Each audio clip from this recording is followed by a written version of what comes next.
אייל בן ראובן, אני גר ביודפת שבגליל, אבא ל6 ילדים, 2 נכדים. נכון להיום אני מוביל את נושא המאבק בתאונות של עובדי הבנייה בישראל. לאחרונה התעסקתי גם הרבה מאוד בנושא נכי צה"ל. מתעסק היום גם בניצולי שואה, יושב ראש עמותת בוגרי המכללה לביטחון לאומי, ועוד נושאים כאלה ואחרים. התחלתי את דרכי בקיבוץ נצר סירני, שם גדלתי עד גיל 8, נולדתי בשנת 54, במאי 54, כבר די מבוגר. גדלתי בנצר סירני, כאמור, לאחר נצר עברתי לרמת השרון, רמת אביב, הייתי בהרבה תזוזות. מאיפה היו? הוריי הם ילידי ישראל, שניהם. אבא שלי הוא בן ליוצאי פולין, שהגיעו עוד לפני מלחמת העולם השנייה. האמא שלי היא בת לאסיר ציון, שברח, היה בסיביר, בילה שמה, והתחתן עם הסבתא שגדלה בלטביה, והם התחתנו. ההורים שלי גדלו ברשפון, דור קצ'ה, מאיר הרציון, מה שנקרא, היו מהסביבה הזאת. אבא שלי בגיל 17 התגייס לפלמ"ח, היה בקריית ענבים, בחטיבת הראל. שמה, כשהוא היה מספר לי את הסיפורים על מה היה שמה, איך כל לילה היו יוצאים לקסטל וחוזרים חצי מחלקה, כל לילה.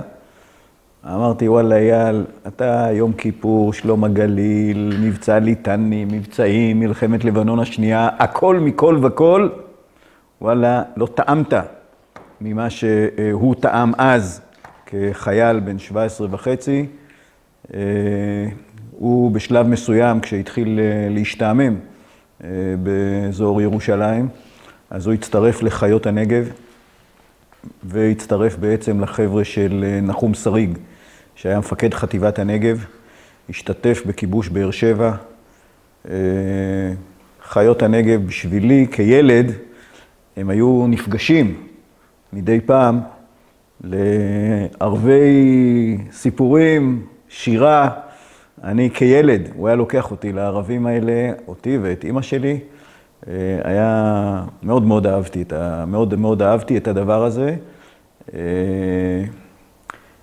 ולימים הוא שרת, אבא שלי שרת בחטיבה,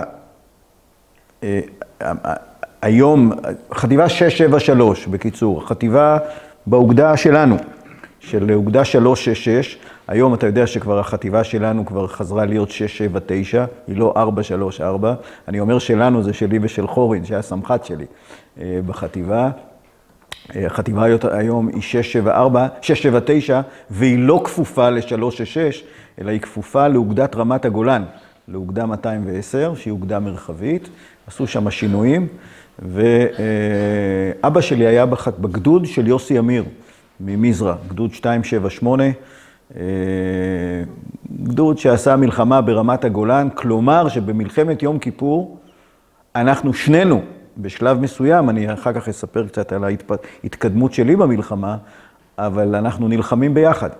אני בחטיבה 7, בגדוד 71, עוד מעט נגיע לזה, ואבא שלי בגדוד 278, הוא אמנם כבר לא טנקיסט, הוא עוסק שם יותר ברכב וכו' וכו', אבל יוסי אמיר, המג"ד, וגדעון צימבל, שנהרג מגדעון צימבל, היה נדמה לי מתל עדשים, היה סמח"ט של יוסי אמיר ב-678, אלה היו מגיבורי ילדותי. זאת אומרת, הייתי יושב, הם היו באים, מבקרים, זה, בקיצור. מי כמוך, חורין, מכיר את נושא המילואים, את נושא הקשר והפגישות בבתים, בזה, חברים.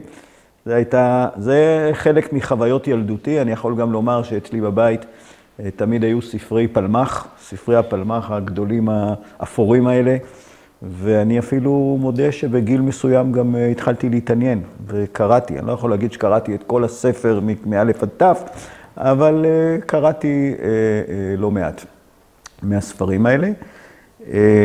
אני גדל בתיכון, אני ברמת השרון, אני חניך בנוער העובד, מדריך בנוער העובד,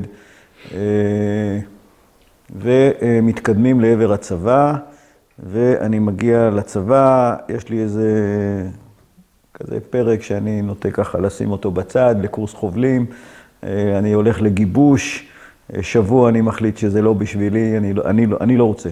לא זה, ואני מאוד מאוד רוצה להגיע לטנקים, להגיע לשריון, מורשת אבא וכל מה שסיפרתי בעניין הזה.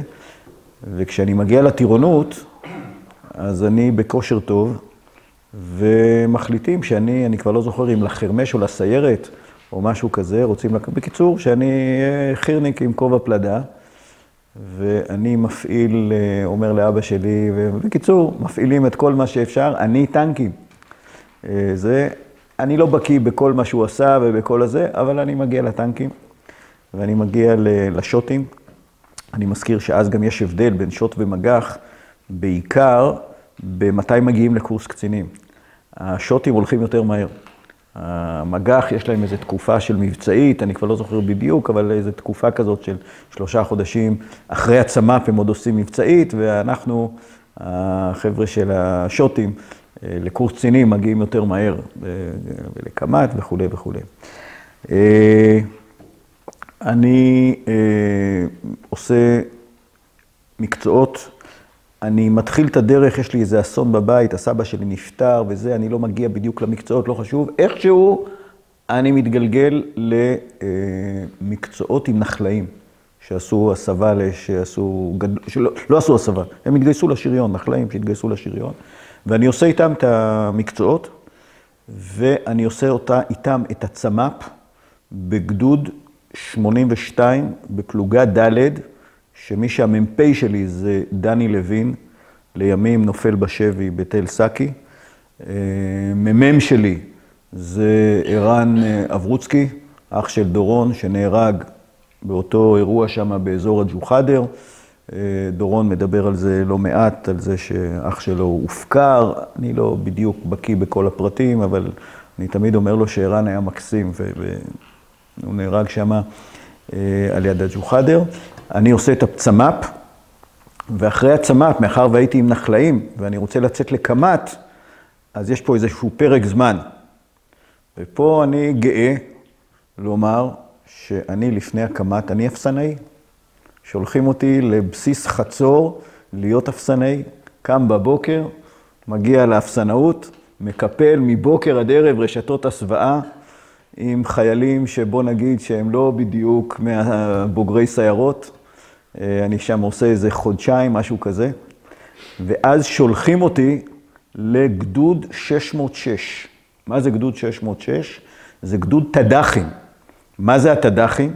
זה טנקי שרמן, עם תותח 76 מילימטר, עם 5 אנשי צוות, והם אלה שדוחפים, מתאמנים על הגשר, על הגשרים, קיצור, אירוע. הטנקים האלה, אני שם נהג רזרבי, נהג חמישי כזה, כי אני לא זה, אני רק זוכר להעביר הילוכים בטנק הזה, זה משימה בלתי אפשרית. לעומת זאת, הפגזים, זה 76 מילימטר, אתה הולך עם 4 פגזים ביד כאלה, אתה יודע, קטנים כאלה, והחוויה הכי גדולה זה בתרגיל, שיורים פגזים, כזה פגז, שיורים את הפגז, זה בומבה כזאת, שאתה הורג אותך, מהרעש, מהבום, מהזה. זה החוויה שלי בטנק הזה, ואני מגיע לקמ"ט. אני מגיע לקמ"ט בשבטה, למעשה עם חברים שהם, אני מחזור אוגוסט, אני מגיע ומצטרף למחזור נובמבר. בגלל כל העיכובים האלה, אני בעצם מצטרף לקמ"ט מחזור נובמבר. אני הולך עם, אנחנו ביחד, בכל הדרך הזאת, גם באפסנאות וגם בגדוד 606, יש לי חבר, שמולי קרמלי, אנחנו גם הולכים לקמת ביחד, הוא נפצע קשה מאוד, הוא גם היום נכה, הוא הולך עם קביים, גיבור אמיתי, הוא היום פרופסור לכימיה. אם רוצים לראות התאוששות מפציעה, וזה שמולי קרמלי, פשוט גיבור. האיש הזה, הבן אדם, ואני מגיע לקמת. באיזה שנה? אני התגייסתי, לא אמרתי ככה בזה, התגייסתי באוגוסט 72, ואנחנו כרגע נמצאים בסביבות, אני חושב שזה יולי או אוגוסט 73. אני בן 19, כמעט בן 19, זה פחות או יותר הזמן. אוקטובר זה סוף הקמת, אז זה חודשיים קודם, משהו כזה, אני לא זוכר בדיוק את התאריך. המ"פ שלי, אני שייך לפלוגה למד, המ"פ זה ארז בנימיני, מנהלל, נהרג. הסמ"פ זה מיכאל עזר, מהעוגן. קיצור, חבר'ה טובים. אני מוכרח להגיד שבקמת אני לא מהמצטיינים. אני בכלל, אני התחלתי להצטיין כשהתגיעו לאסטרטגיה. בקורסים הייתי כזה, בשבילי לפרק סדן ולהרכיב סדן, זה לא היה המקצוע שלי, מה שנקרא. ואני נהג טנק, נהג טוב אגב, נוהג טוב, אבל אני לא איש טכני, גם היום אני לא איש טכני. הייתי בכל דרכי בצבא, אני יכול לספר לכם מקומות שאנשים חשבו שאני האלוהים. כשעשיתי הסבה משוט למרכבה 3, אז עשיתי כל מיני תרגילים, הלכתי ללמוד כל מיני מערכות כמח"ט, ואז כשהייתי בא למ"פים, הייתי עושה להם הצגה על כל מיני מערכות שאני מכיר, ואני יודע, והם חשבו שאני איזה תותח על בנושא זה, אבל זה לא המקצוע שלי. אבל בטנקים הרגשת טוב. אני בטנקים הרגשתי טוב. הרגשתי שאני שמח עם מה שזה, ורציתי להתקדם, אני מאוד רציתי להיות קצין, רציתי להיות בקמת, לא חשבתי אז על להיות בצבא קבע. זה ממש לא היה במגרש. אני אומר כבר את מוקדם, אבל אני תכננתי להיות בצבא, לעשות שירות, להשתחרר. המגרש שלי, כמו שאתה רואה פה את הפסנתר, זה מגרש המוזיקה. אני אוהב מוזיקה. ושם תכננתי להתקדם.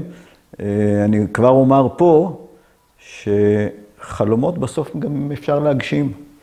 ולפני שנתיים, אני לראשונה בחיי עומד ומנצח על תזמורת מול קהל, וזה אחרי שלמדתי ניצוח, שנה בבית ספר רימון ברמת השרון, כאשר אשתי בעצם שמעה ממני כל השנים את האמירה הזאת, אם לא מלחמת יום כיפור, אז אני הייתי מוזיקאי, רציתי לנצח על תזמורת, על משהו. המלחמה הזאת לקחה לי את זה, ואז ביום הולדתי ה-64, אני חושב, לפני שנתיים, כן? ביום הולדתי ה-64, יעל יורד, אני אז בכנסת, יעל עושה לי תרגיל, כל הצוות שלי אומרים לי, הולכים לאיזו פגישה בתל אביב, והיא מחכה לי ברכבת בתחנת השלום, ואני עוד כועס על האנשים, למה אתם לא הולכים לפגישה? למה אתם לא נוסעים? אנחנו מאחרים, אני לא מאחר לפגישות, אין דבר כזה. והיא יוצאת מהרכבת, הולכים לאכול באיזו מסעדה, זה רגיל, יום הולדת, בסדר. גומרים לאכול, היא אומרת לי, אנחנו צריכים להיות ב-6:30 ברמת השרון. אני אומר לה, מה רמת השרון? מה יש ברמת השרון? היא אומרת לי, סע על רמת השרון. מגיעים לרמת השרון, היא מובילה אותי לבית ספר רימון, שזה הבית ספר המוביל היום למוזיקה בישראל, נדמה לי, ומכניסה אותי כמו ילד קטן, ביד, לכיתה של ניצוח. ואני אומר לה, יעלה, השתגעת. אני מנגן על פסנתר, אבל אני לא מקצוען, יש פה בטח חבר'ה, ניצוח זה, אני לא יודע לקרוא פרטיטורה של תווים. יושב שם המנצח, רוני פורט, שהוא מנצח בפילהרמונית, הוא ניגש אליי, אומר לי, אייל, בקיצור, מכניסה אותי לכיתה, ואני שנה לומד, זה לא קורס יומי, זה פעם בשבוע, באים לכמה שעות, חוויה מטורפת, באמת חוויית חיים, הדבר הזה. להבין שאתה ניצחתי על כמה תזמורות של 300-400 טנקים וכל מיני דברים כאלה. זאת מנהיגות שאין כמוה, אין כמוה לנגן על 80 כלים בעצם. עם הידיים ועם הלב ועם הנשמה ועם מה שאתה רוצה שהם יעשו, כל הנגנים האלה, שהם כולם במוזיקה עולים עליך ב10 דרגות, מבחינת הידע שלהם, אתה רק מביא את כשבאתי להם בפעם הראשונה לתזמורת הזאת, שאחר כך הופעתי איתה, זה כולה 3 ימים חזרות, זה לא תגיד שזה. אמרתי להם, תקשיבו, הייתי אז חבר כנסת, אמרתי להם, תקשיבו, לעמוד מולכם מפחיד אותי פי 100, מה שלעמוד על הפודיום מול איזה 120 טמבלים שם בירושלים.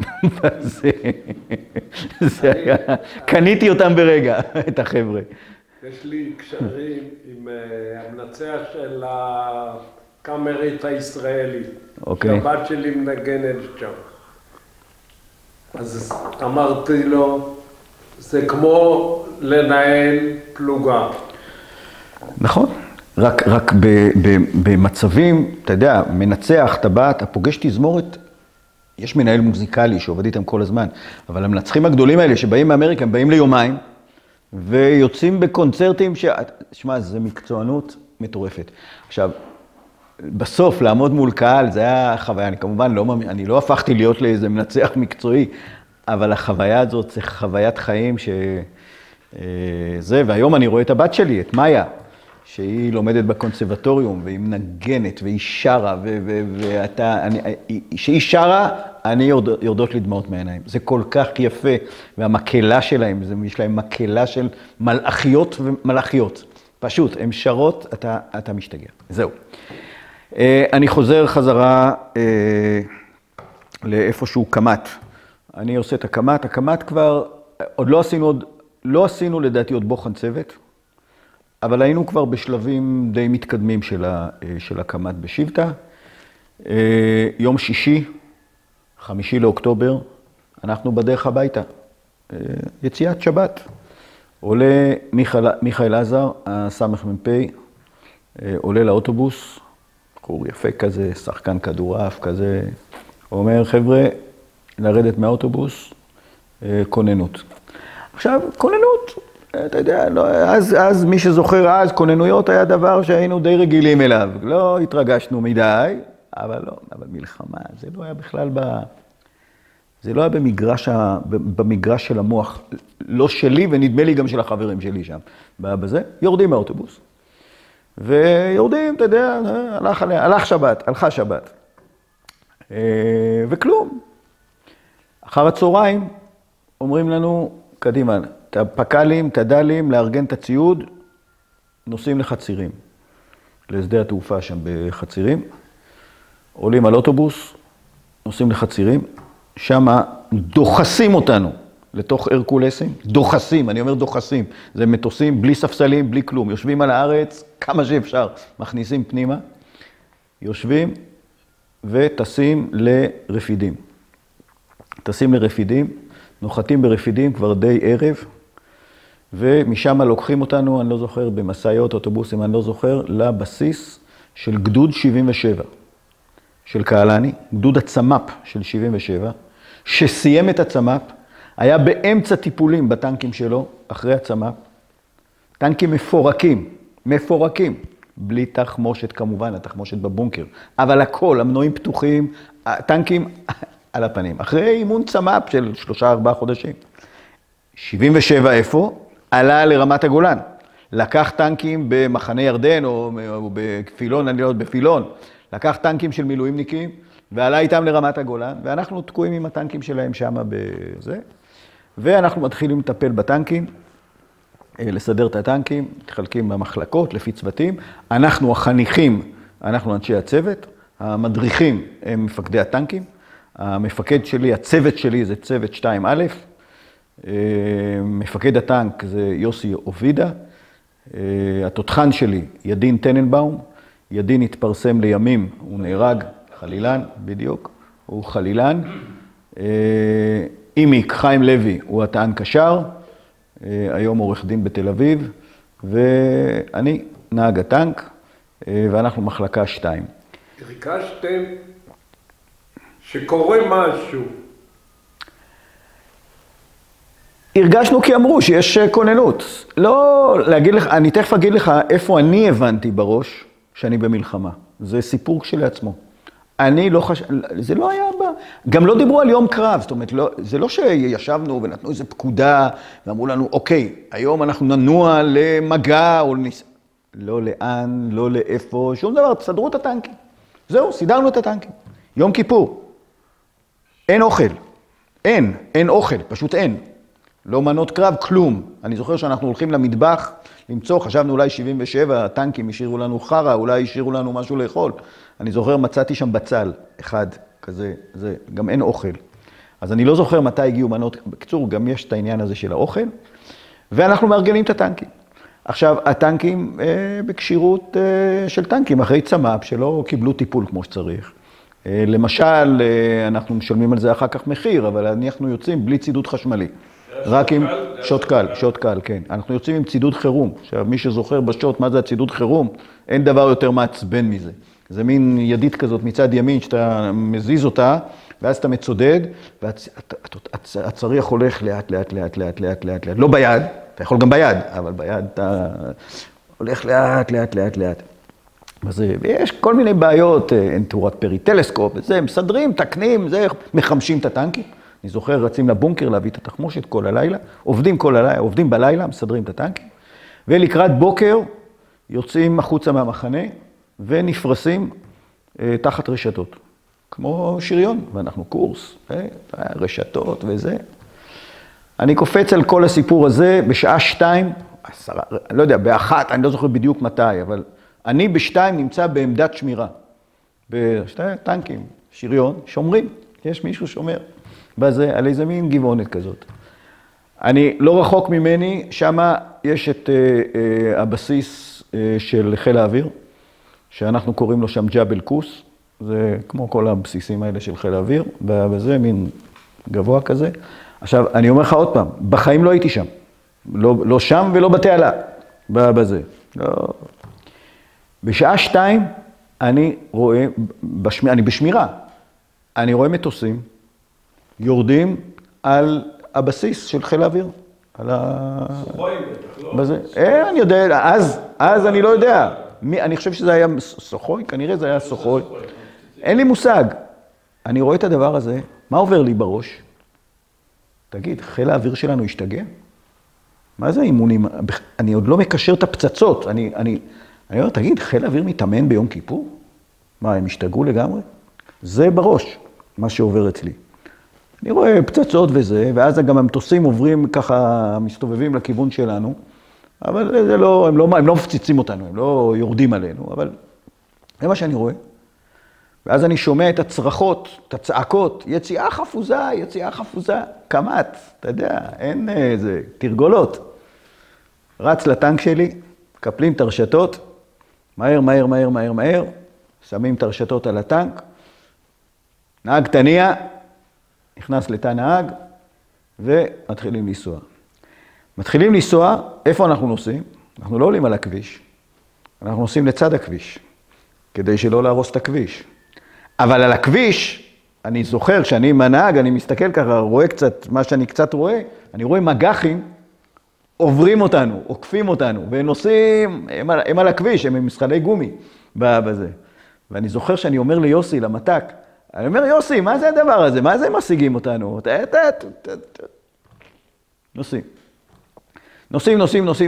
נוסעים.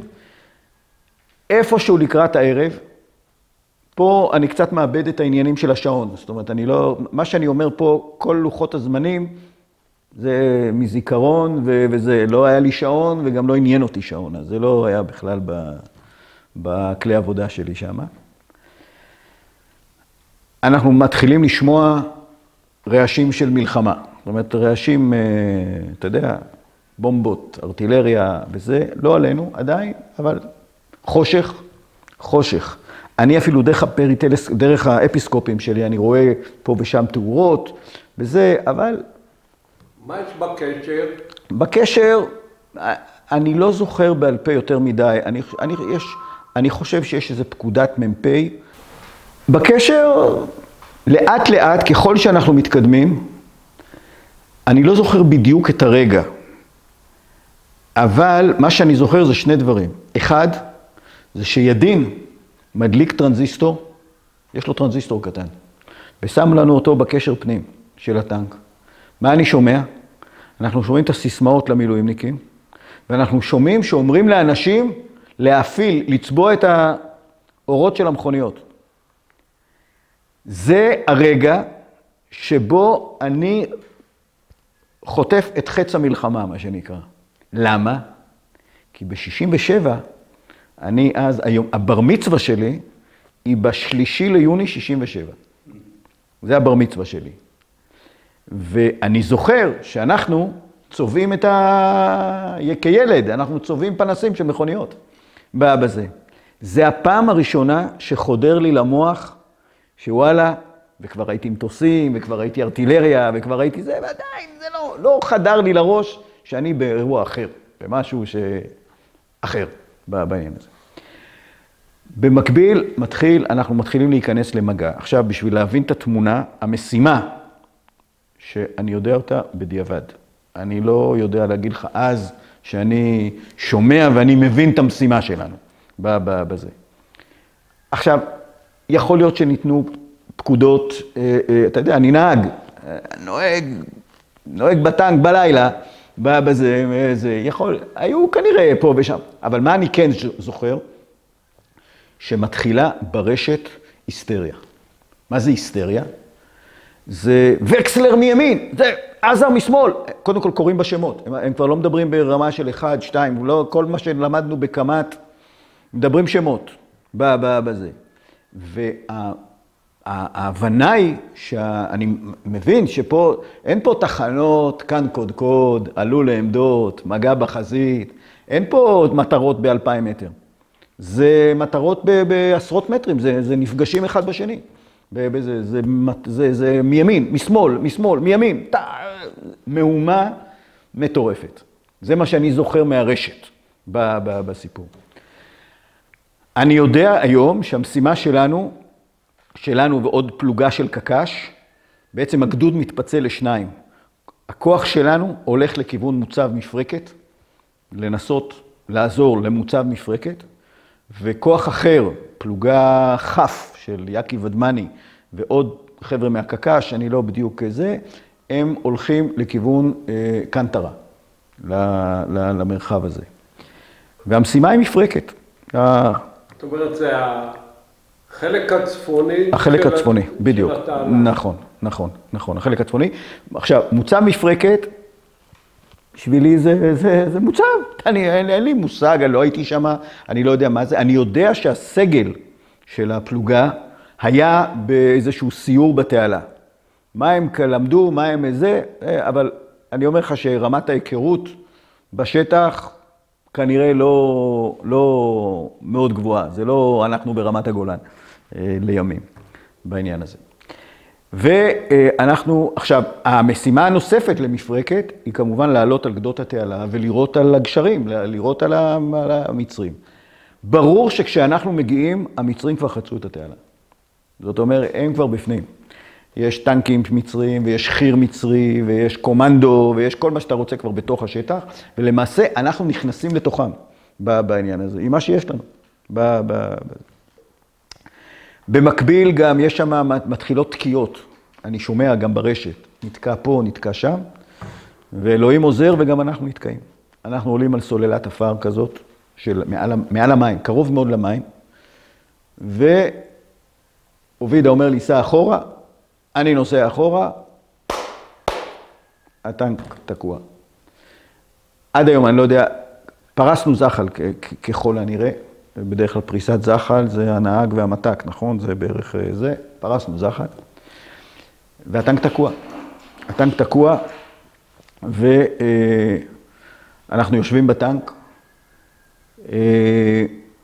אני מוכרח להגיד פה, וזה חשוב להבנה של המצב, אין דיבור, אין סיטואציה שאנחנו מדברים עליה בנוסח שאולי לעזוב את הטנק, כי אתה במצב שאתה לא יכול לזוז, אתה עומד, תקוע. לימים היו טנקים שנעזבו במצבים כאלה, זה לא עולה לדיון בכלל. זאת אומרת, יוסי ואנחנו, אנחנו לא מדברים על זה בכלל, אנחנו יושבים בטנק. ואז, עוד פעם, אני לא יודע להגיד לוחות זמנים, ואז פתאום שאגה של יוסי, המתק, צודד שמאלה או צודד ימינה, אני לא זוכר, אני מזכיר, אין לנו צידוד חשמלי. זה עם צידוד כזה ידני כזה, צידוד חירום, איטי כזה, צודד, טרקטור בחזית. טרקטור בחזית, עוד פעם, אני שומע את הפקודות, אני לא יודע זה, אבל זה ברור שזה כלום. זה טרקטור שחופר בסוללה, שאנחנו עומדים קרוב אליה או עליה או על ידה, והוא מביא את התותח בטווחים אתה יודע שבפרי טלסקופ, הרי יש בעיה בטווחים של 50 מטר, הצלב לא, זה מאוד מאוד קרוב, אתה לפעמים צריך לעשות את זה דרך הקדח של הקנה, את הכינון של הטנק. בקיצור, פגז והטרקטור נדלק. מטרה. עכשיו, אתה זוכר, אתם כולם יודעים מה קורה בטנק שפוגעים במטרה, לא חשוב איזה, שאגות שמחה והילולה, אבל הטנק לא יכול לזוז. עוברות עוד כמה דקות, שוב, שאגה, טנק בזה, באיפשהו על יד הטרקטור הזה, משהו כזה, טנק מצרי. עוד פעם, אותו סיפור, צודד, צרחות וזה, כי צריך בקושי זז וזה, על ירי מטרה. הטנק נדלק בזה, הטנק המצרי. גם הוא נדלק. הטנק נדלק כנראה מאוד קרוב אלינו, זאת אומרת, הוא קרוב, וגם הוא מדליק את השטח בזה. ואז עוברות עוד כמה דקות, אני לא יודע כמה מה, מי. פה יש משהו שאני מודה שאני לא כך זכרתי אותו, זה הזכירו לי. אני לא זכרתי. אני זכרתי את הפגיעה, אבל לפני הפגיעה בטנק שמדליקה את הטנק, יש פגיעה מאחור, בתמסורות או בזחל מאחורה, יש פגיעה בטנק. עוד לפני זה, לא אמרתי קודם, יש ניסיון לחלץ אותנו, לגרור. את זה אני זוכר, כי אני יושב בתא הנהג ומחברים כבלים וסע אחורה, לא מצליחים. מגיע עוד טנק, מנסה לחלץ אותנו, לא מצליח. אנחנו רק נתקעים עוד יותר בתוך הזה, תקועים. כשאנחנו חוטפים את הפגיעה, כשאנחנו חוטפים את הפגיעה מאחור, זה כבר מצב שתחשוב על זה, הטנק לא יכול לזוז. זאת אומרת, זה...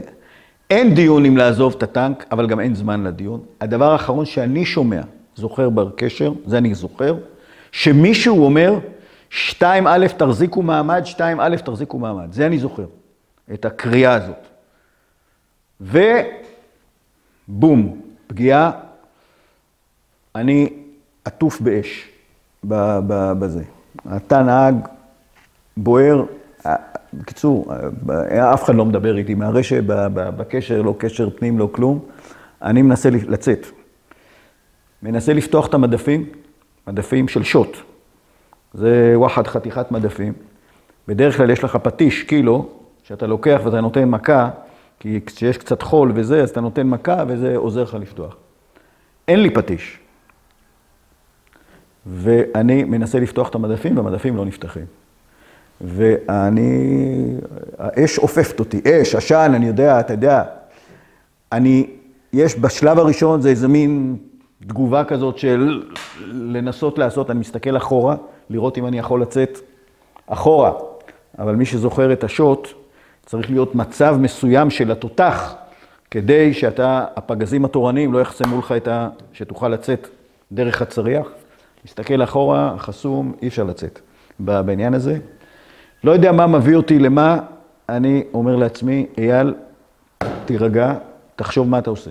בזה. ממש, אני זוכר תירגע. אני מרים את הכיסא, מרים את הנהג, יש כזה, אתה גם יכול להרים את הכיסא, ואתה יכול להרים גם רק את התושבת הזאת. לא חשוב, אני מרים אותה, אני מוצא מפתח שוודי מלמטה.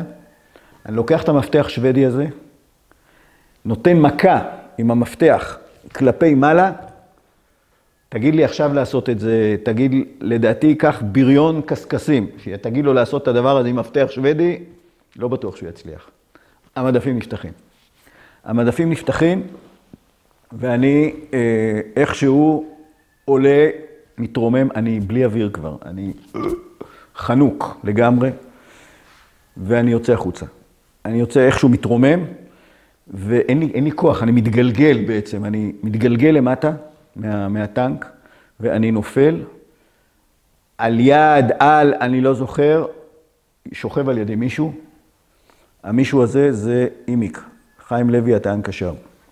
הוא שוכב, הוא פצוע, לימים הוא פצוע קשה, ברגל, פצוע, ואני מסתכל מה מומי, ואני מחליט, אני בעצם גורר אותו, הוא בהכרה עדיין, אחר כך הוא מתחיל לאבד את ההכרה, אבל בשלב הזה הוא עוד עוזר לי, מה שנקרא, ואנחנו גוררים את עצמנו, אני בריא, אבל גוררים את עצמנו לאיזה מין, לא יודע, קופקה כזאת, ב-20-30 מטר מהטנק, משהו כזה, ושוכבים שם.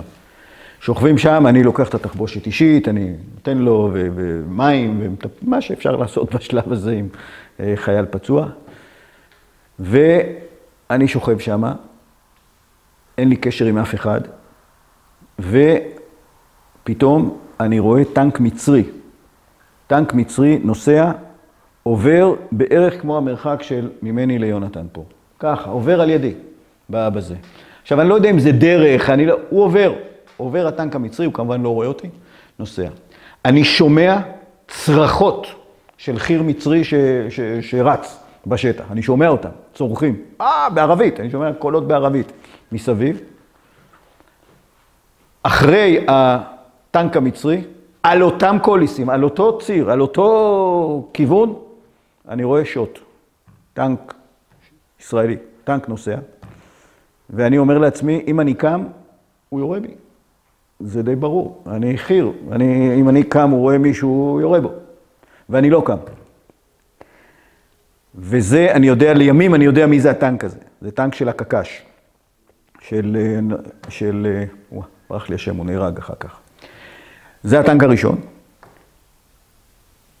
מאחוריו, עוד פעם, אתה יודע, מרחק של טנק מטנק, אבל קצת יותר, מגיע עוד טנק ישראלי. כנראה, שאני עוד פעם עושה הערכת מצב, אני מסתכל על חיים ועל אימיק, והוא כבר מתחיל לאבד הכרה, הוא כבר כזה, on and off כזה, אני מחליט שאני קם. אני קם, רץ לכיוון, נעמד מול הטנק, זה הישראלי הזה שעובר. מפקד הטנק זה אייל יופה, אח של אמיר יופה דרך אגב. הטען קשר זה שלום ויין. לימים אנחנו שנינו מ"פים בחטיבה 188 בגדוד 74. הוא עוצר, אני עולה על הטנק מאחורה, על התמסורות. אני מדבר עם הטען קשר, לא עם המתק, אני מדבר עם הטען. אני אומר לו, תקשיב, יש פה פצוע, צריך לקחת אותו. יש עוד שני אנשי צוות. רגע, אני בשלב הזה לא יודע מה קרה להם. שאלה אבל נקודה חשובה. שני הטען קשר, אני אומר לו, קח אותו. הוא נותן לי תשובה, אנחנו לא לוקחים פצועים עכשיו. אני אומר לו, תקשיב, אני נשאר פה, אבל קח את הפצוע, הוא ייגמר פה. שלום ויין, צריך להכיר אותו, זה חתיכת בריון, נותן לי דחיפה, מעיף אותי מהטנק, אני עף מהטנק, מהתמסורות, זה די גבוה. וזה נופל על הארץ והם נוסעים. הטנק נוסע. אני אגיד פה שלימים, אנחנו מדברים, אייל יופה, מפקד הטנק, לימים אנחנו מדברים, הוא פקוד שלי לימים, הוא בא גם בפיקוד כשאני סגן בפיקוד. ואנחנו מדברים על זה פה ושם, אני גם יודע שהוא לקח את העניין הזה מאוד לא פשוט, את הסיפור הזה. אבל אני אז אמרתי, אז אני יכול לומר עוד פעם, אני לא יכול להגיד לך בדיוק, מה הרגשת? זה כאילו, מה חשבת? די חרב על עולמך, אתה יודע, מה זה לא לוקחים פצועים? אתה גם לא יודע מה קורה, לא לוקחים פצועים, זה נראה, אבל בקיצור, אני חושב, טוב, מה עושים עכשיו? אין לי קשר עם אף אחד, אין לי כלום. אני מחליט שצריך לחזור, אני מחליט שהמקום הכי טוב, לא יודע למה, זה לחזור חזרה לטנק. לשאלת שני האנשים הנוספים, אין לי מושג מה קרה להם בשלב הזה. ואני מודה שזאת נקודה שחורצת לי במוח מאז ועד היום. האם עשיתי נכון, שלא עזבתי אותו לרגע ורצתי לחפש אותם, רצתי זה, התשובה היא לא, לא עשיתי. טיפלתי בו והתעסקתי עם הפינוי, עם הטנק הזה, שכן, פצוע, לא פצוע וזה. אנחנו חוזרים לטנק, אני כבר די גורר אותו, מעלה אותו לטנק, הוא עוזר לי, הוא בהכרה כזאת, עולה יורדת. תראו, לימים הוא שוכב הרבה מאוד זמן בשיקום, בבית חולים, הוא פצוע רציני. אימיק. אני משכיב אותו בעצם, שוכב בתת הען, ואני נעמד בתת הען על כיסא, על הדום על כיסא התען, עם העוזי שלי. לפני זה, אני חושך מצרים, אני לא רואה כלום. אני שם את היד שלי בתא המפקד, תא התותחן, ואני טובל את ידי במוחו, בגובו, בביטנו, אני לא יודע, של יוסי אובידה, ואני מסתכל וזה, ידין באותו מצב, שניהם הרוגים בצריח. ממצבם די ברור שהם נהרגו בפגיעה הראשונה, אבל אני מודה שמבחינתי זאת נקודה שאני חשבתי עליה הרבה מאוד, לאורך השנים בזה. ועד היום יש לי מה לחשוב עליה. זאת אומרת, האם הייתי צריך לעזוב ולרוץ ולחפש? אני חושב שבראש שלי מה שהיה באותו שלב, זה שגם הם איפשהו מסתובבים פה בשטח. זאת אומרת, בזה, וזה. אבל עוד פעם, לשאלה מה הרגשת, מה חשבת, מה הרגשתי, מה חשבתי? חשבתי איך יוצאים מפה, איך יוצאים מהברוך הזה, מהמצב הזה. אתה מגדיר את הצורה של ההתנהגות, משהו אינסטינקטיבי. לגמרי. תראה, מה זה אינסטינקטיבי? אני פועל ברציונל, זאת אומרת, ככל שאני בדקתי את עצמי או זה, יש לי פצוע, אני מטפל בפצוע כמה שאני יכול, אני עוצר טנק, אני אומר לעצמי, שמע, אגב, גם זה, לא בטוח שההחלטה היא נכונה לחזור לטנק בשלב הזה, כי אתה יודע, הטנק אפשר גם לראות עליו עוד פעם בזה, אבל זה מה שהחלטתי אז, לחזור לטנק, ואז אני עולה על הצריח, אני עומד בצריח עם העוזי, אחרי שהם הרוגים וזה, אבל אני עומד בצריח, וזה אני כן זוכר לעצמי, אני אומר לעצמי, אייל, תקשיב, אם עכשיו מישהו עולה לטנק, או חיר מתקרב הנה, או זה, אתה יורה בו, וזה הסוף. זאת אומרת, זה כן. עכשיו, להגיד לך על מה אני חושב בדיוק, אם אני חושב על החברה שלי, על ההורים שלי, על זה, כנראה שכן, אבל זה לא איזה משהו שעומד לי בראש, שאני יכול היום להגיד לך, שמע, חשבתי על זה, ושרתי שירים, ועשיתי זה, יש כל מיני אנשים שאומרים, ברגע הזה, כל החיים עברו מולי וזה. אני חושב די ברציונליות, לדעתי, זה איך אני יוצא מהבור הזה, מהברוך הזה. עכשיו, אני לא יודע איפה אתה אגד. אני לא יודע, אין לי קשר עם אף אחד. אני לא יודע עם איזה כוחות. הדבר היחידי שאני יודע, שיש איזה טנק שראה אותי, בא בזה, ואינשאללה, ואני מחכה בזה. ההנחה היא שיבואו לפנות, פצועים. ואכן עובר זמן, ואני עומד בצריח, ואני שומע, אני אפילו לא יודע אם אני רואה אותו מתקרב או לא, חוזר טנק וצועק פצועים, פצועים. זה אותו טנק, אייל יופה, עם שלום ויין והצוות שלהם, הם חוזרים. אני יודע בדיעבד שבשלב הזה הייתה פקודה לעזוב את הכל ולפנות פצועים.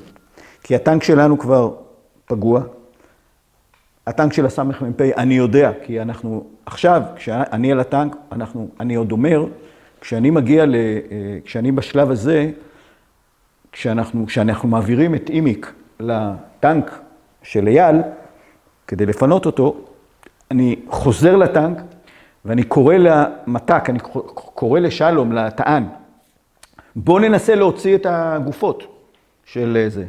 הוא בא עם פנס, והוא מאיר עם פנס לתוך הטנק, ואז אני גם רואה, וגם הוא אומר למתק, אי אפשר. עכשיו זה לא, אי אפשר לפנות, ואנחנו לא מפנים אותם.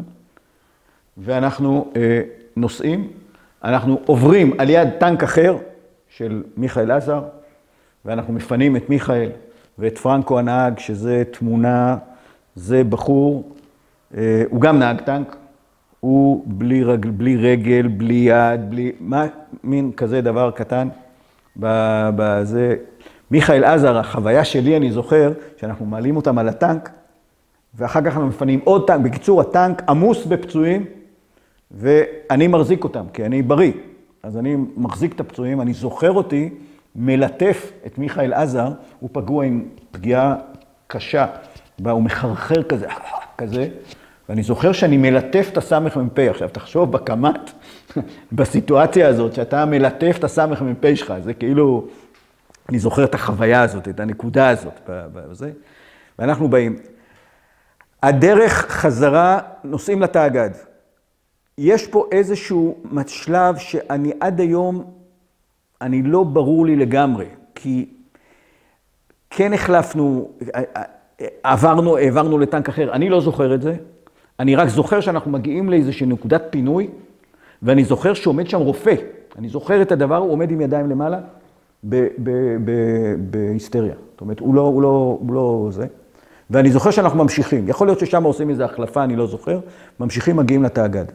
מגיעים לתאגד, מורידים את הפצועים. עוד חוויה שאני עוד זוכר בדרך שאנחנו נוסעים, אני בריא, עומד על הזה ומחזיק את הפצועים, ואני רואה, לאור התאורות וכל הזה, אני זוכר, אייל יופי לא זוכר את זה, אני רואה טנק מצרי נוסע מולנו. אנחנו נוסעים והוא נוסע מולנו. ואני אומר לאייל, אני נותן לו מכה ככה, זה בכתף, אני מכווין אותו לראות את הזה, ואני זוכר את התנועה שלו. הוא עושה לי, מה אני אעשה? אם אני עכשיו, ברור לי מאיפה זה בא, הוא עכשיו יורה פגז, כולנו עפים מהטנק בזה. ואנחנו עוברים, והטנק המצרי נוסע וזהו, ומגיעים לתאגד.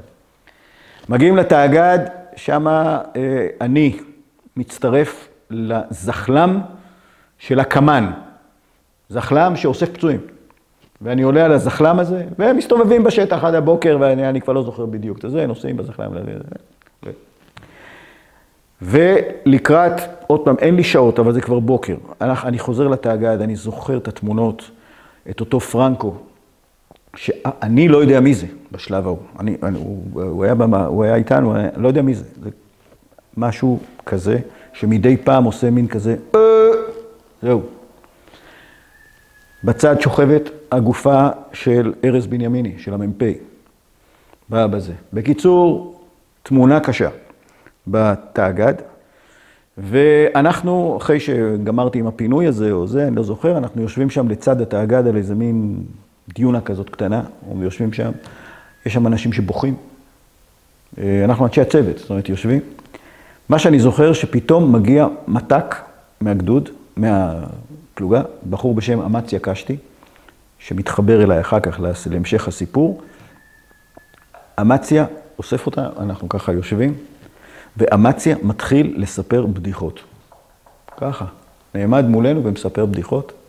תקשיב, אנשים בהיסטריה מתחילים לצחוק כמו חיות בזה. אתה יודע, כאילו הכל... מתישהו בערב מעלים אותנו על מסעית, את מי שנשאר. עוד לפני זה, אני כן זוכר, את המגד. אמיר יופי מגיע עם הטנק שלו. עכשיו, אני מזכיר שמגד בקמת, זה... אלוהים. מה? איפה אלוהים? אלוהים הוא רחוק ממנו. הוא הרבה מעל אלוהים. ואז הוא מגיע עם הטנק שלו. אני זוכר הוא ככה, אם אני מבין נכון אז, יש לו 4 טנקים נשארו לו. חלק תקועים, חלק נפגעו. והוא אומר לנו, תעזרו לי בזה. אני זוכר שאנחנו רוצים למלות מים לג'ריקנים של הטנק שלו. שם לו את הג'ריקן וזה, והוא נוסע בזה. את התמונה הזאת של המגד, אתה יודע, לא מגולח וזה, ותמונה לא פשוטה. אמיר יופי, אגב. אמיר הוא אחיו של אייל, או שהוא בן דוד?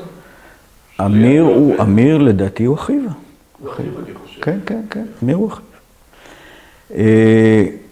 עכשיו, בקיצור, מעלים אותנו על מסעית, לוקחים אותנו, אני לא יודע לאן, כן, אבל המסעית נוסעת ואנחנו מגיעים לבלוזה.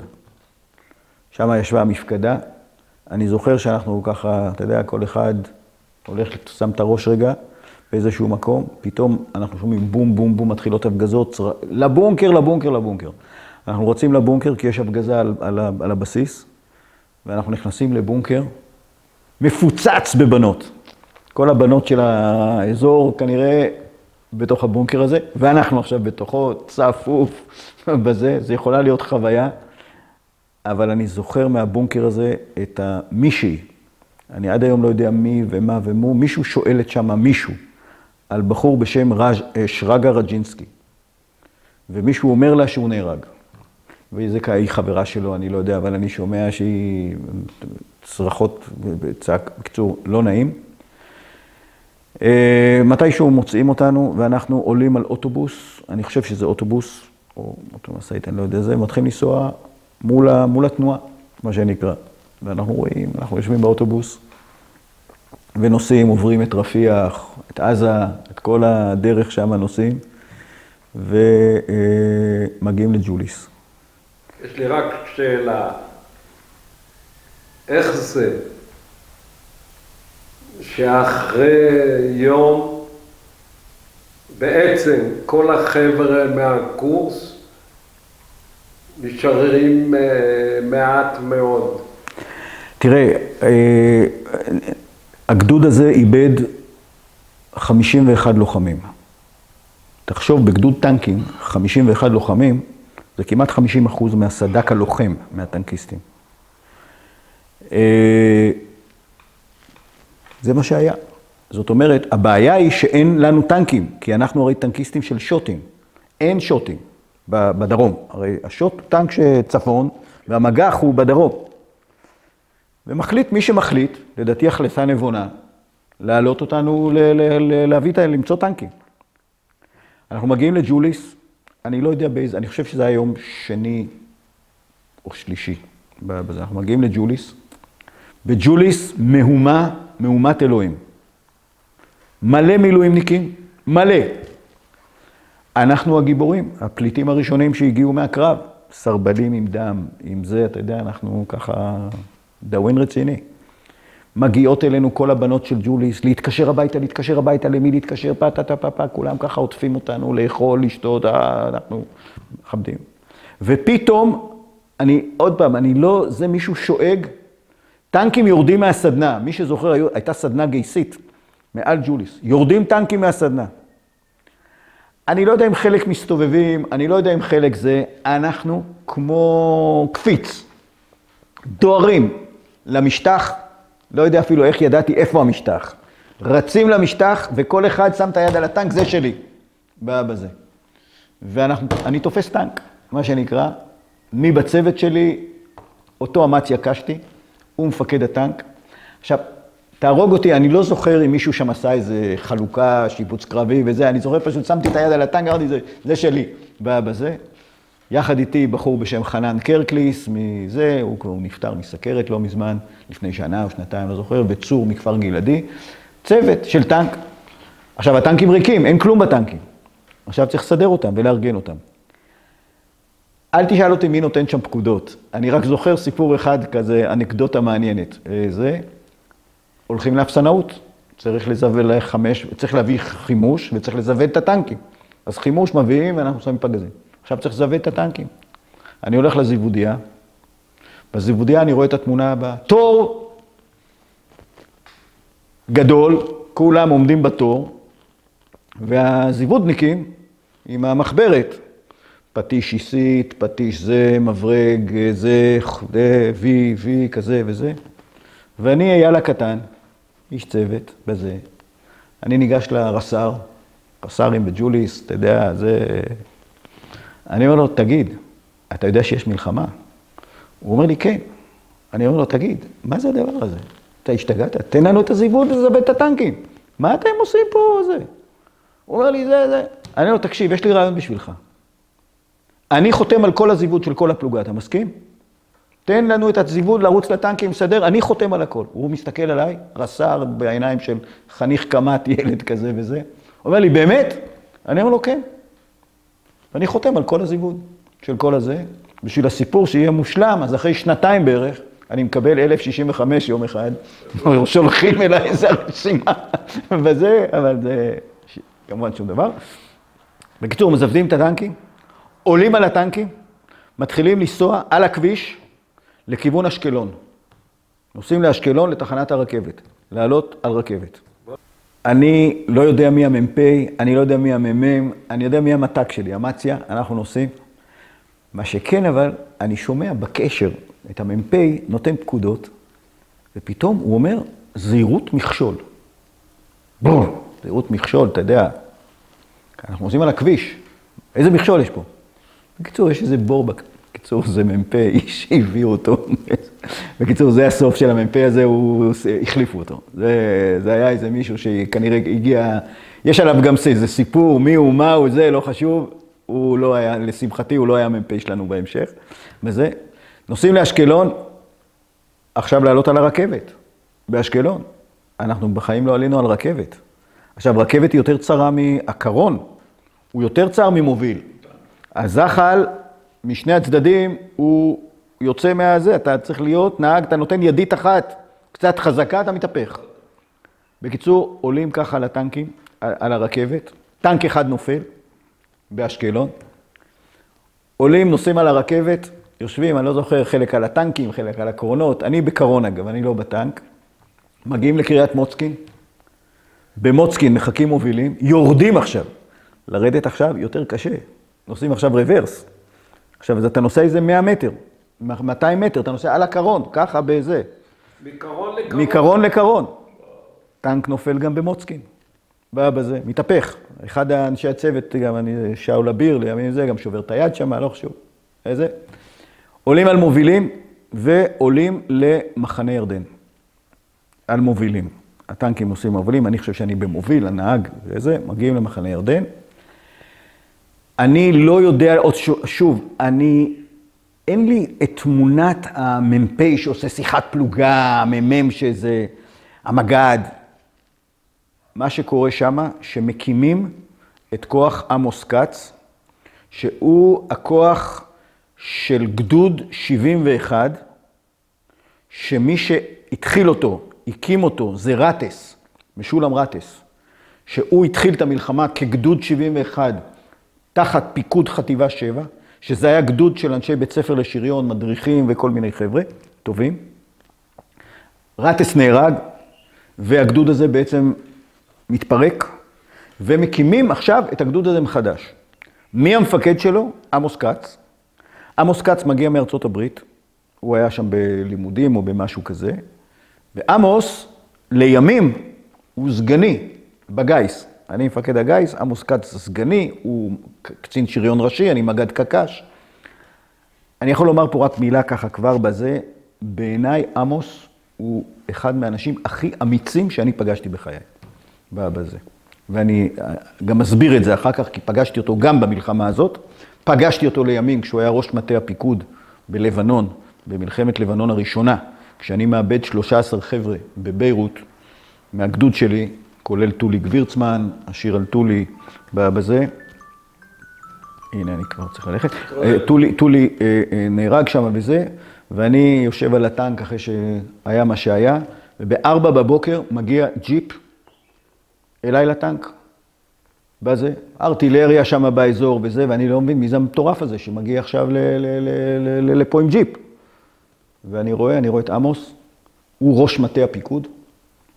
אני אומר לו, עמוס, תגיד לי, מה אתה עושה פה? עם ג'יפ, אתמול נהרגו פה חבר'ה וזה, מה השתגעת? כולם פה בזה, אני הוצאתי את רוב הטנקים, נשארתי שם כמג"ד עם עוד טנק אחד וזה, מה אתה עושה פה? הוא אומר לי, עולה לטנק, הוא אומר לי, באתי להגיד לך מילה טובה. יורד מהטנק ונוסע, בזה. זה עמוס כץ, בזה. אני אומר פה, לפני שאנחנו עולים לרמת הגולן, או מתחילים את המלחמה ברמת הגולן, יצא לי במהלך השנים לעסוק לא מעט בסוגיה הזאת בשאלה של סוגיית פינוי פצועים.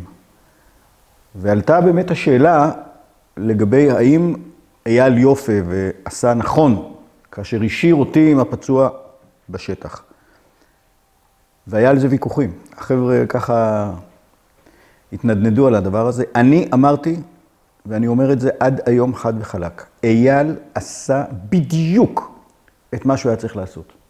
הייתה לו משימה, המשימה הייתה מפרקת, זאת הייתה המשימה. ברור היה שאם הוא לוקח את הפצוע עוד טנק אחד נעלם מהלחימה, ולכן זה היה צעד מאוד מאוד מאוד נכון מבחינת אייל. אני אמרתי את זה גם על הבלימה, לא על הבלימה, בתוכנית טלוויזיה הזאת שהייתה שעת נעילה.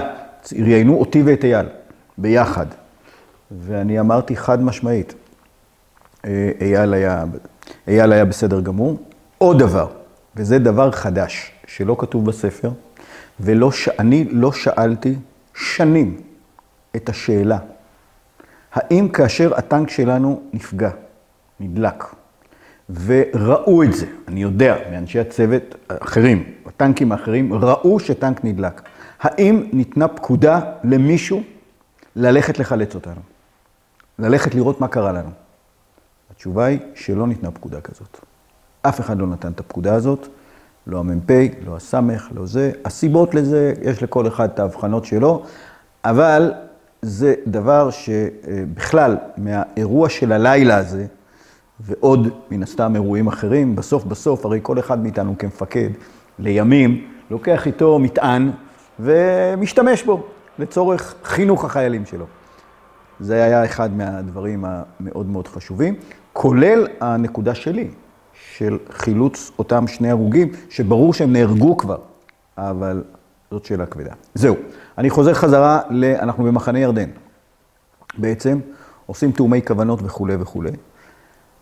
ומוקם גדוד, מוקם כוח כוח עמוס קץ, שזה גדוד 71, שהוא ת"פ חטיבה 7, שלימים במלחמת שלום הגליל, אני מפקד עליו, על גדוד 71.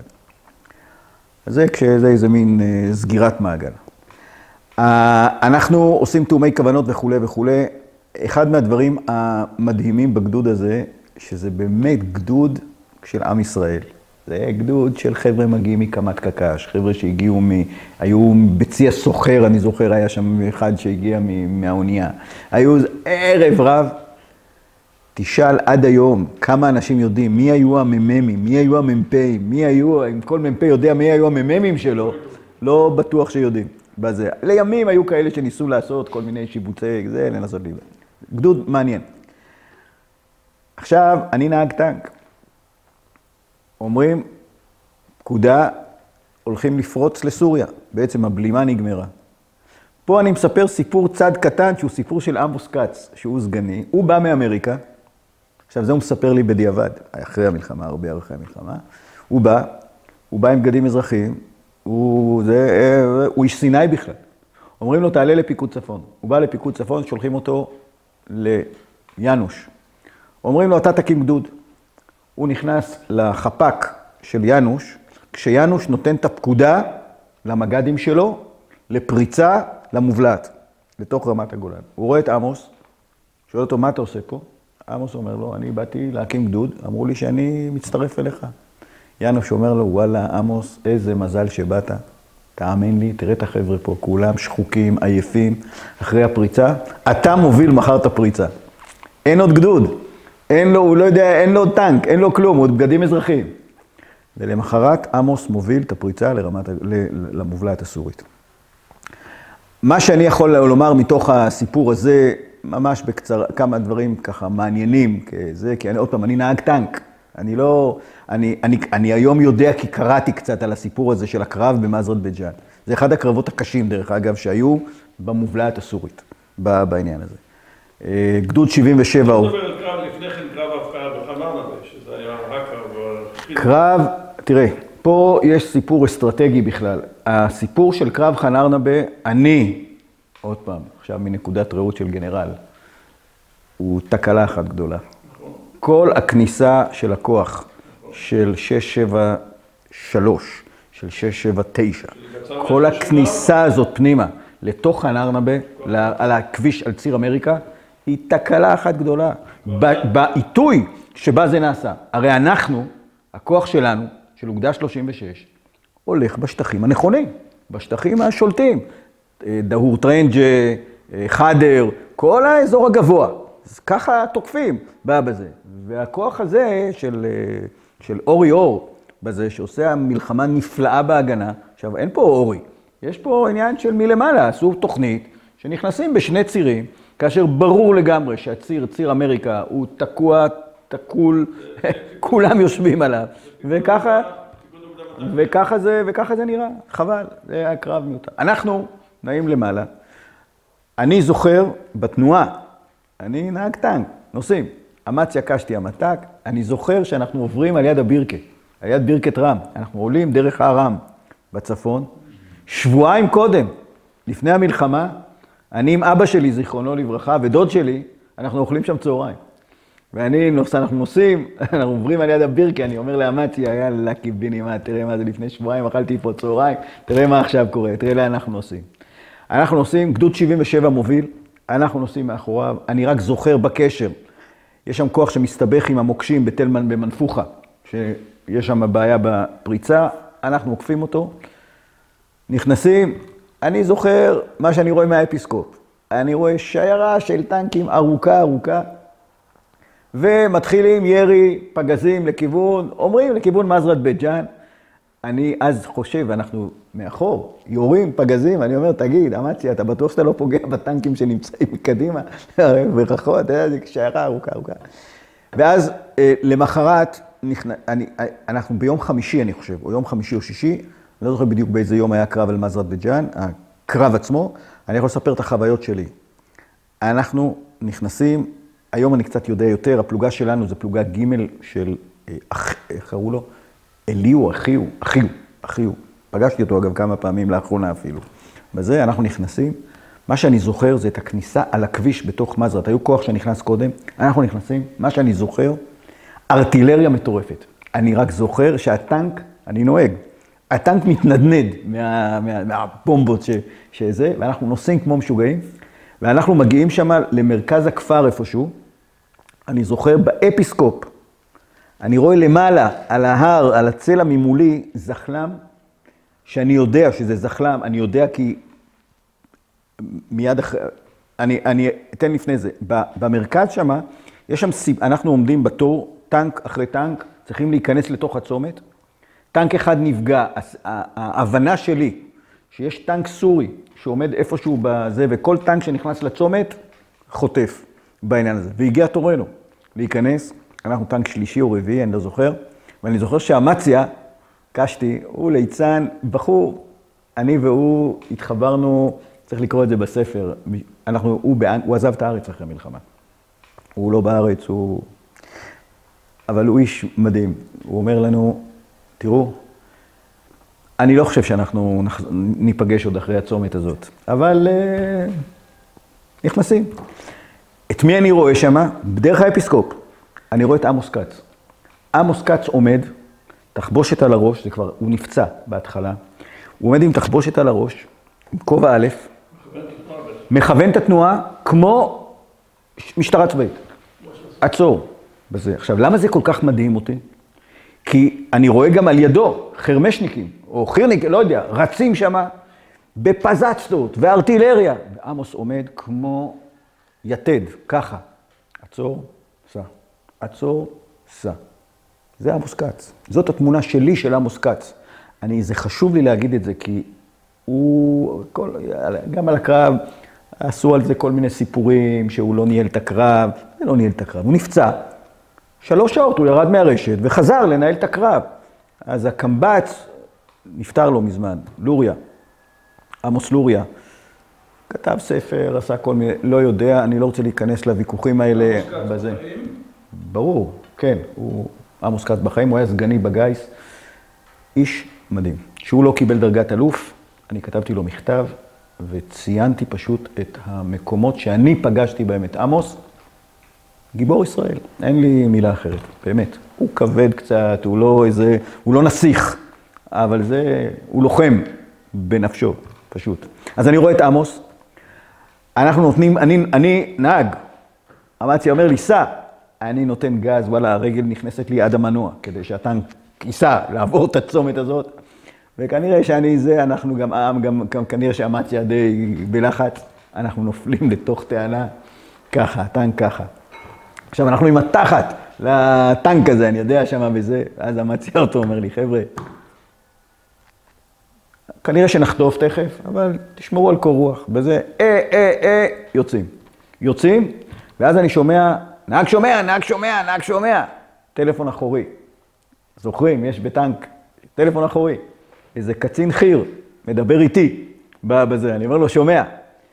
הוא רוצה שאנחנו נעלה למעלה לכיוון הזחלם. הזחלם, לימים אני יודע, גם אז, אני לא יודע אם ידעתי את זה אז, זה היה זחלם שהיו בו לוחמי סיירת מטכ"ל, שנפגעו, הזחלם הזה נפגע למעלה, היו שם פצועים והרוגים, ואני לא יודע בדיוק את המספרים בזה, והוא רוצה שאנחנו נעלה למעלה, והם הולכים בצד שלנו כנראה, הוא מכוון אותי בטלפון אחורי, ואנחנו מתחילים לנוע למעלה, ואז פתאום מישהו נותן פקודה לאמציה, אני לא יודע מי זה, הוא אומר לו, עצור, חדל, תחזור אחורה, בזה.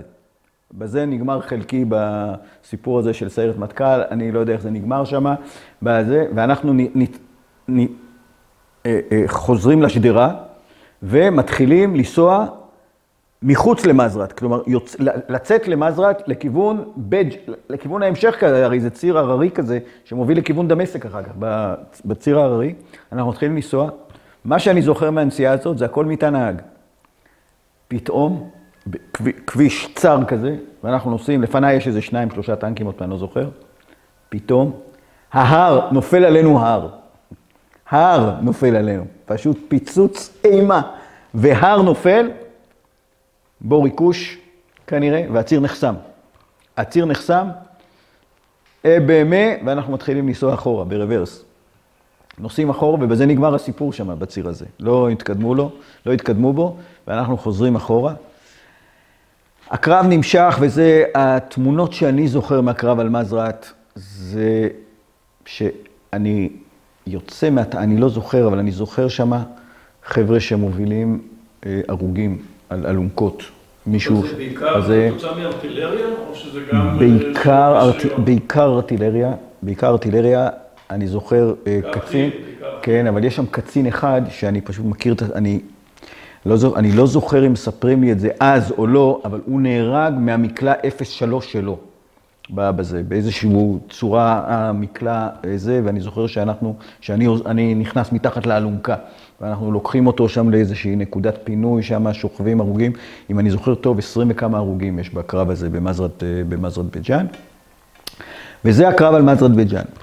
עכשיו, אנחנו ממשיכים, המלחמה נמשכת, עכשיו, פה זה כבר מתחילים, יש פה איזה סיפור, איזה מטען צד, אנחנו קמים בבוקר, עולים לעמדות, יורים קצת, חוזרים לחניון, יוצאים, אני אקפוץ ישר לכיוון הסוף בזה. לקראת הסוף, אנחנו מקבלים פקודה לנוע לכיוון דיר אל אדס. דיר אל אדס, כפר, בתמונה אצלי, אני יודע היום איפה זה דיר אל אדס, אבל גם ברקע יש את תל חרה, ואנחנו עולים שם, עוד פעם, זה כבר יותר לכיוון דרום הרמה, לכיוון דרום המובלעת, מה שנקרא.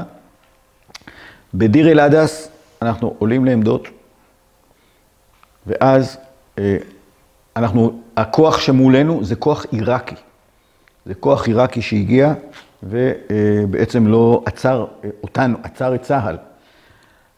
עמוס כץ שהיה מג"ד, הוא סיפר לי שהפקודה הייתה צריכה להיות אז, הפקודה הייתה שהולכים לקרב אוגדתי, שהאוגדה עולה וצריכה להסתער לכיוון העיראקים.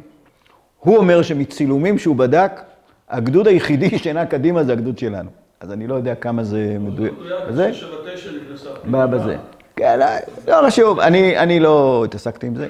אני אספר את הסיפור של החייל.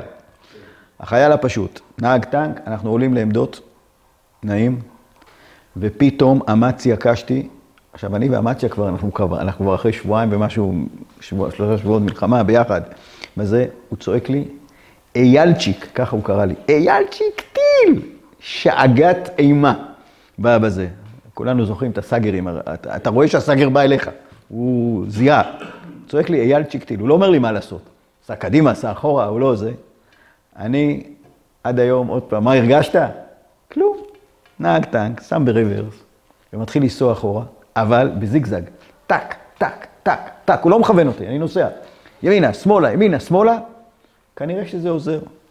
הטנק חוטף בומבה, הטנק נפגע, ואז אני כבר משופשף בפגיעות של טנק, אני כבר קודם כל פותח את המדף כדי לנסות לעלות לצריח. בזה, אני עוד לא מספיק להוריד את הכובע, אמציה אומר לי, אייל, נהג שומע, סע עוד אחורה, אני נוסע אחורה. בדיקת נזקים, כל הצד של הטנק, כולל המסנן אוויר, כולל הזה, הכל נדלק, הטנק נראה בערך כמו ג'יפ, בזה, אבל עם תותח, יש תותח, אנחנו עומדים.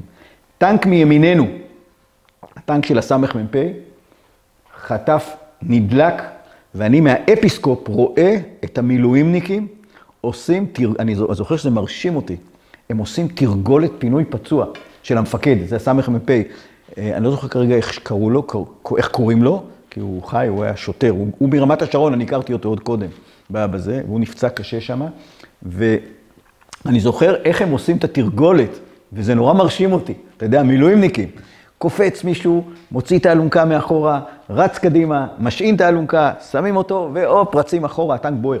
הטנק שם חטף פגיעה מאוד קשה. סיפור צד של הטנק הזה, בטנק הזה גם הייתה תרנגולת, שהם כל הזמן אמרו שבסוף המלחמה נעשה ארוחה, התרנגולת הלכה. מה שעוד הלך לי שם, זה את כל הציוד שלנו. ומה שהיה לנו שם, היה לי, לא יודע איך הגיע לטנק שלנו, הגיע פקל, עם כל המברשת שיניים וזה, של בחור בשם אמר מנהל. אמר מנהל, חייל דרוזי שהיה איתנו בקמת, ונהרג. הוא נהרג, עד היום, אני לא יודע איפה הוא נהרג, אני רק יודע שבטיל הזה נפגע לנו גם הפקל הזה, יעני גם המברשת שיניים היחידה שהייתה הלכה בעניין הזה.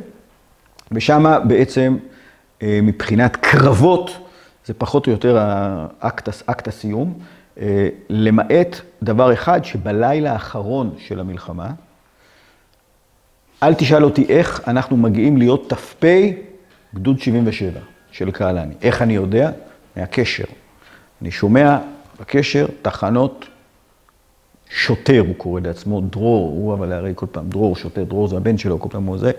אני זוכר כל הלילה, זה לילה האחרון, מזהירים אותנו, הזהרת מוות מה שנקרא, שהסורים ינסו עוד לדפוק כל מה שאפשר, הלכו להיות קומנדו עניינים וזה, ואנחנו בטנק, בצוות, אנחנו בכוננות גדולה, אבל בצוות שלי ישנם, הצוות זה גם כן סיפור מעניין של אנשים, מי אנשים בצוות כזה שפתאום 3 שבועות ביחד נדבקו, אז צור הוא מכפר גלעדי. תגיד, כשאתה אומר צור, אתה מקבל לרן צור?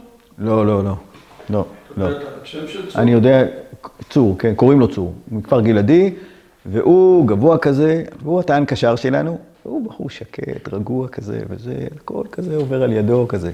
רן קרקליס, הוא התותחן, הוא, כמו שאמרתי, הוא מת לפני כמה זמן מסכרת, הוא מעוצבן, הוא כזה, נהרוג אותם, נשחיל אותם בזה, והוא בלילה הזה, כל פעם שמישהו זז בטנק ועושה איזה רעש, הוא צורח, מה אתה עושה רעש? אנחנו לא יודעים, בקצור. ואני ואמציה עשינו כאלה חברים על רקע של, וואלה, מה אנחנו צריכים את המלחמות האלה, וזה, אתה יודע, דיבורים כאלה לימים, אמציה קשתי, היה, אחרי המלחמה, אמציה היה בגדוד 75, ואני הייתי בגדוד 82. עוד ממש אחרי המלחמה, ואני זוכר שאמציה בא איזה לילה אחד, הוא מעיר אותי, הוא מעיר אותי בלילה, ב-2 בלילה, אני ישן בחוץ, על איזה, בנפח שם איפשהו, אני ישן, הוא מעיר אותי, הוא אומר לי, עכשיו אתה מתעורר, הבאתי לך ספר, עכשיו אתה קורא אותו ואנחנו מדברים עליו, והספר זה לא שם זין של דן בן אמוץ, בזה, ספר לא קל, אני כמובן קם בלילה, אמציה, בקיצור, עוברים את הלילה הזה וחוזרים לנפח. בלילה הזה, בעצם למחרת, 180, אנחנו 7 יורדת מהקו, אנחנו באים לנפח, ו-188 עולה לקו, או מה ש-188 החדשה, או מי שעולה לקו, אנחנו יורדים, אנחנו מגיעים לנפח. מה שאני רק זוכר, אנחנו מגיעים לפנות ערב כזה, שמים את הטנקים בשדרה בנפח, באיפה שגדוד 77 ישב שם, אני פותח את התא נהג, אני רואה מצד ימין שדרת טנקים חדשים. הטנק שלי נראה כמו ג'יפ לגמרי, מהטיל הזה שחטפתי איזה 2-3 קודם, וטנקים חדשים, אתה יודע, פלטות בזוקה, צבועים, בזה. מי זה הפלוגה? טייגר של זמיר. זמיר כנראה זה, קודם כל הם צברו את הטנקים, כדי שיהיה מסודר וזה. שם יש עוד אירוע מעניין, ככה בשבילי, זה אירוע שאני, עוד פעם, זה למחרת, אחרי זה אני לא זוכר בדיוק, ינוש אוסף את כולם, באנגר, בנפח שמה, זה לא באוגדה, זה במחנה של 77.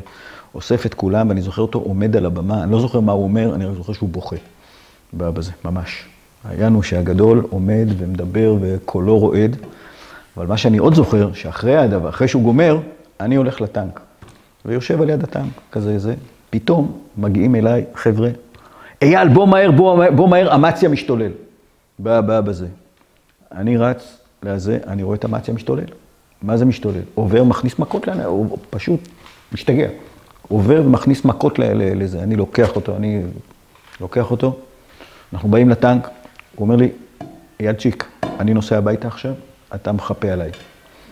בזה, אני נוסע הביתה. אני אומר, אמציה, תקשיב, יש מלחמה מחר. הוא אומר, היה אז כוננות למלחמה, כל יום אמרו מחר מלחמה, וינוש בכלל התמחה בזה. מלחמה. אומר לי, אני נוסע הביתה עכשיו, אתה מחפה עליי. אמרתי לו, נסע הביתה, חזר למחרת, והכל בסדר. בזה. זה סיום המלחמה. אבל, נגמר הדבר הזה, אומרים לנו, אתם הולכים להעביר צמ"פ, שם, זה היה האמירה. תביאו טנקים. אומרים לנו, אין טנקים, תביאו טנקים. איך, ממה? תראו טנק, תיקחו, תביאו אותו לזה. איכשהו מתאספים כמה טנקים, מכניסים את החבר'ה, מגיעים הצמ"פניקים, חבר'ה ילדים שהגיעו עכשיו וזה, בתוך הטנק, מה שנקרא, צריך עכשיו לנקות את הטנקים, מדם, מזה, בקיצור, עוצרים את הדבר הזה, ואז מחליטים שאת הצמ"פ נעביר במחנה נתן. ומורידים אותי למחנה נתן, ואנחנו שמה הולכים להעביר צמ"פ, כאשר המג"ד זה סגן ברוכין, זה המג"ד, המ"פים זה קקשניקים שזה, ומ"מים גם כן, קקשניקים. זאת אומרת, זה גדוד מאוד מוזר, כל הצמ"פ הזה הוא 2.5 3 שבועות, וקוראים את הצורה, נוסעים, צמ"פ מטורף. אבל החוויה שאני רוצה לספר אותה פה, שהיא חוויה מעניינת ולא קלה, זה שלוקחים אותנו, החליטו להקשיח אותנו כנראה. אז לוקחים אותנו בלילה, את הטנקים, הטנקים היו ריקים מחימוש לצאלים, בצאלים אנחנו מחמשים את הטנקים, ועכשיו אנחנו חוזרים על זחלים לבאר שבע, למחנה נתן. אני זוכר שאני חוזר, זה אחרי הצהריים, אני לא זוכר, אני לא רואה כלום. אני עיוור מהאבק ומטורף. ואני גם לא מתק מצטיין. זה פעם אמרו לי, איך נעשיתי מתק? אמרו לי, אתה סמל ועכשיו אתה מתק. בא בזה. ואני לא מתק מצטיין בזה. אתה יכול לשאול את המ"מים שהיו אז, אמרו, איך זה גמר קמ"ט בכלל בזה, איך מסע התותח, חפו עד שהתאפסתי בזה. ואני חוזר, ומהאימון הזה, לא רואה כלום, אומרים לי, גש לשער, יש שם איזה מישהו, זוג שמחכה לך. טוב, אני הולך לשער, אני בא לשער, עומדים שם שני אנשים, איש ואישה מבוגרים, אומרים לי, שלום, אנחנו ההורים של ידין טננבאום. אתה יכול להגיד לנו מה קרה לו? אני ילד, מה עושים? אני אומר להם, חכו לי רגע, אני חייב לרוץ רגע, לגשת רגע לזה, אני חוזר עוד כמה דקות. אם אומרים לי עכשיו לעשות תחרות ריצה עם אוסיאן בולט, לדעתי אני מנצח אותו. אני רץ כמו משוגע. הם אגב, לימים, רבקה, אמא של ידין, מתארת את זה כאייל בורח לנו. אני לא בורח.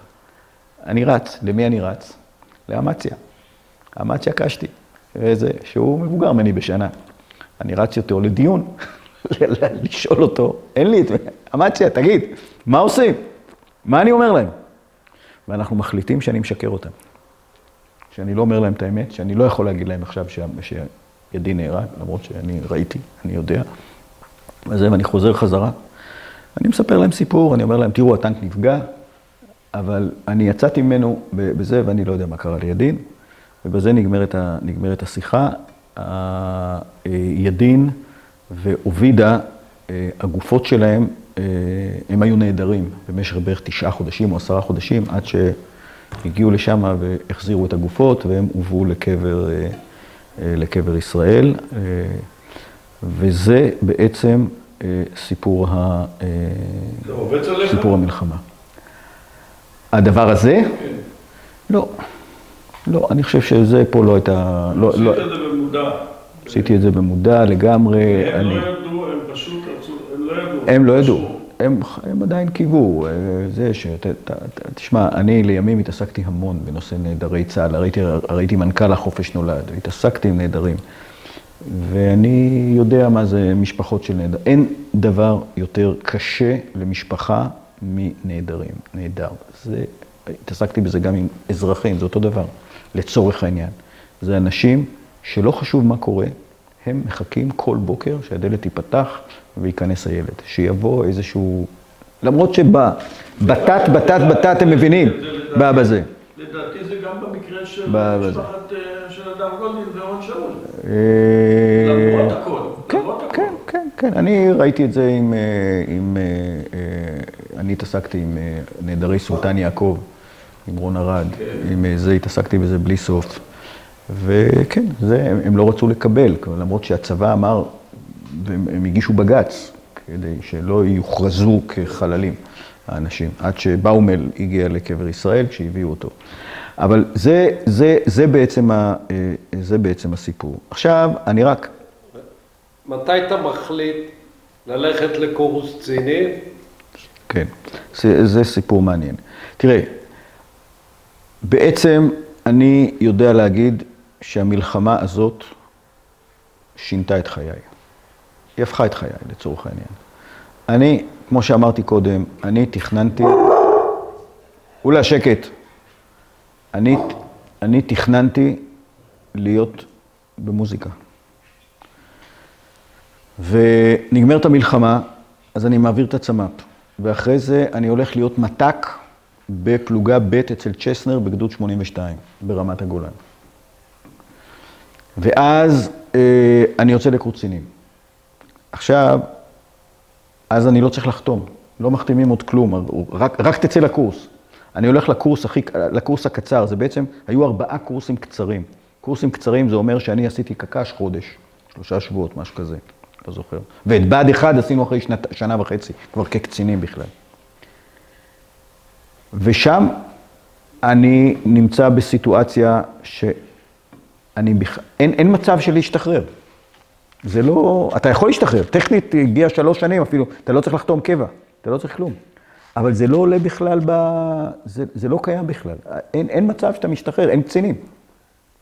אין קצינים בצבא, בשריון. ולכן אני נשאר, אני בן יחיד, וכבן יחיד, אני לא יודע אם זאת הסיבה היחידה, אבל כשאני גומר את הקק"ש, לאן שולחים אותי? לבית ספר לשריון. ואני נמצא שם עם פצועים ובנים יחידים וכל אלטה קאקרס, מה שנקרא, בזה. ואנחנו שם, ואני שם מ"מ, ואני סמ"פ, ואני מ"פ של בבית ספר. ואני אוכל את הלב. מה אתה עושה שם? אני מת לצאת משם. ובא לעזרי יוס אלדר. יוס היה מג"ד 75 וזה, והוא בא לבית ספר להיות סגן, ואני תופס אותו, אני לא יודע באיזה סיטואציה, אני אומר לו, יוס, אתה מעיף אותי מפה, אני חייב לחזור לשטח. ואז אני שואל אותו, ואז בקצור הוא מסדר לי את זה.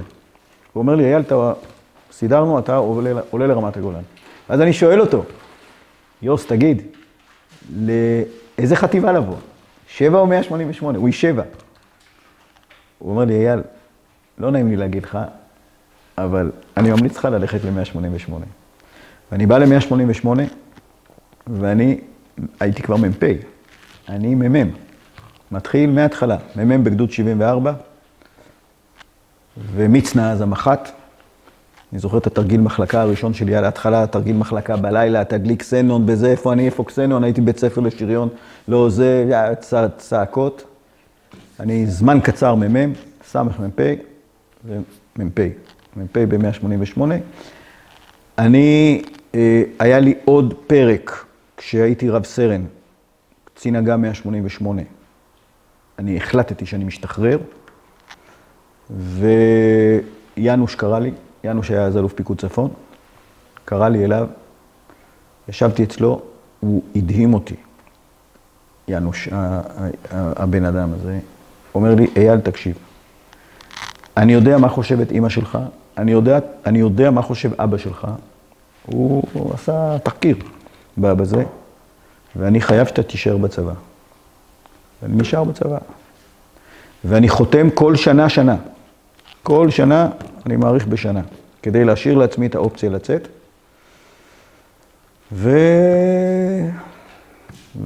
ואני מתקדם, ואני מודה שאני לא מצטער לרגע.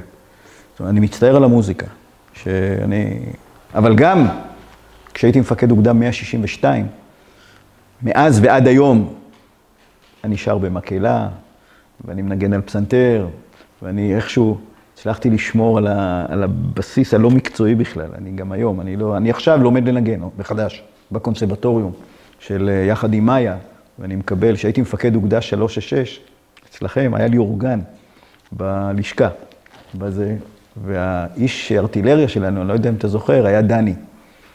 דני היה מנהל הקונסרבטוריום בכרמיאל. ואז דני יום אחד מספר לי את זה, אני אומר לו, דני, תגיד, אני מפקד אוגדה פה, אני יכול לבוא ללמוד אצלך לזה? הוא אומר לי, בטח. ואני מתחיל ללמוד בכרמיאל. ויש לי אורגן בלשכה, אז בלילה אני יכול לנגן, ובסוף השנה אני מקבל תעודה. התלמיד השקיע וזה, ופה ושם. אז ההחלטה הייתה החלטה משנה לשנה, אבל בגדול, אם אתה שואל אותי, מלחמת יום כיפור מבחינתי הייתה, לקחה אותי מפה לפה, והכניסה אותי למסלול. אני לא מצטער עליו, אני חושב שעשיתי בו הרבה מאוד. אני אומר את זה בצורה, החברים הטובים שלי מאוד, אלה שמאוד מאוד קרובים אליי, עד היום לא מבינים איך הגעתי לאן שהגעתי בצבא, מהטעם שהם טוענים שאתה לא איש צבא.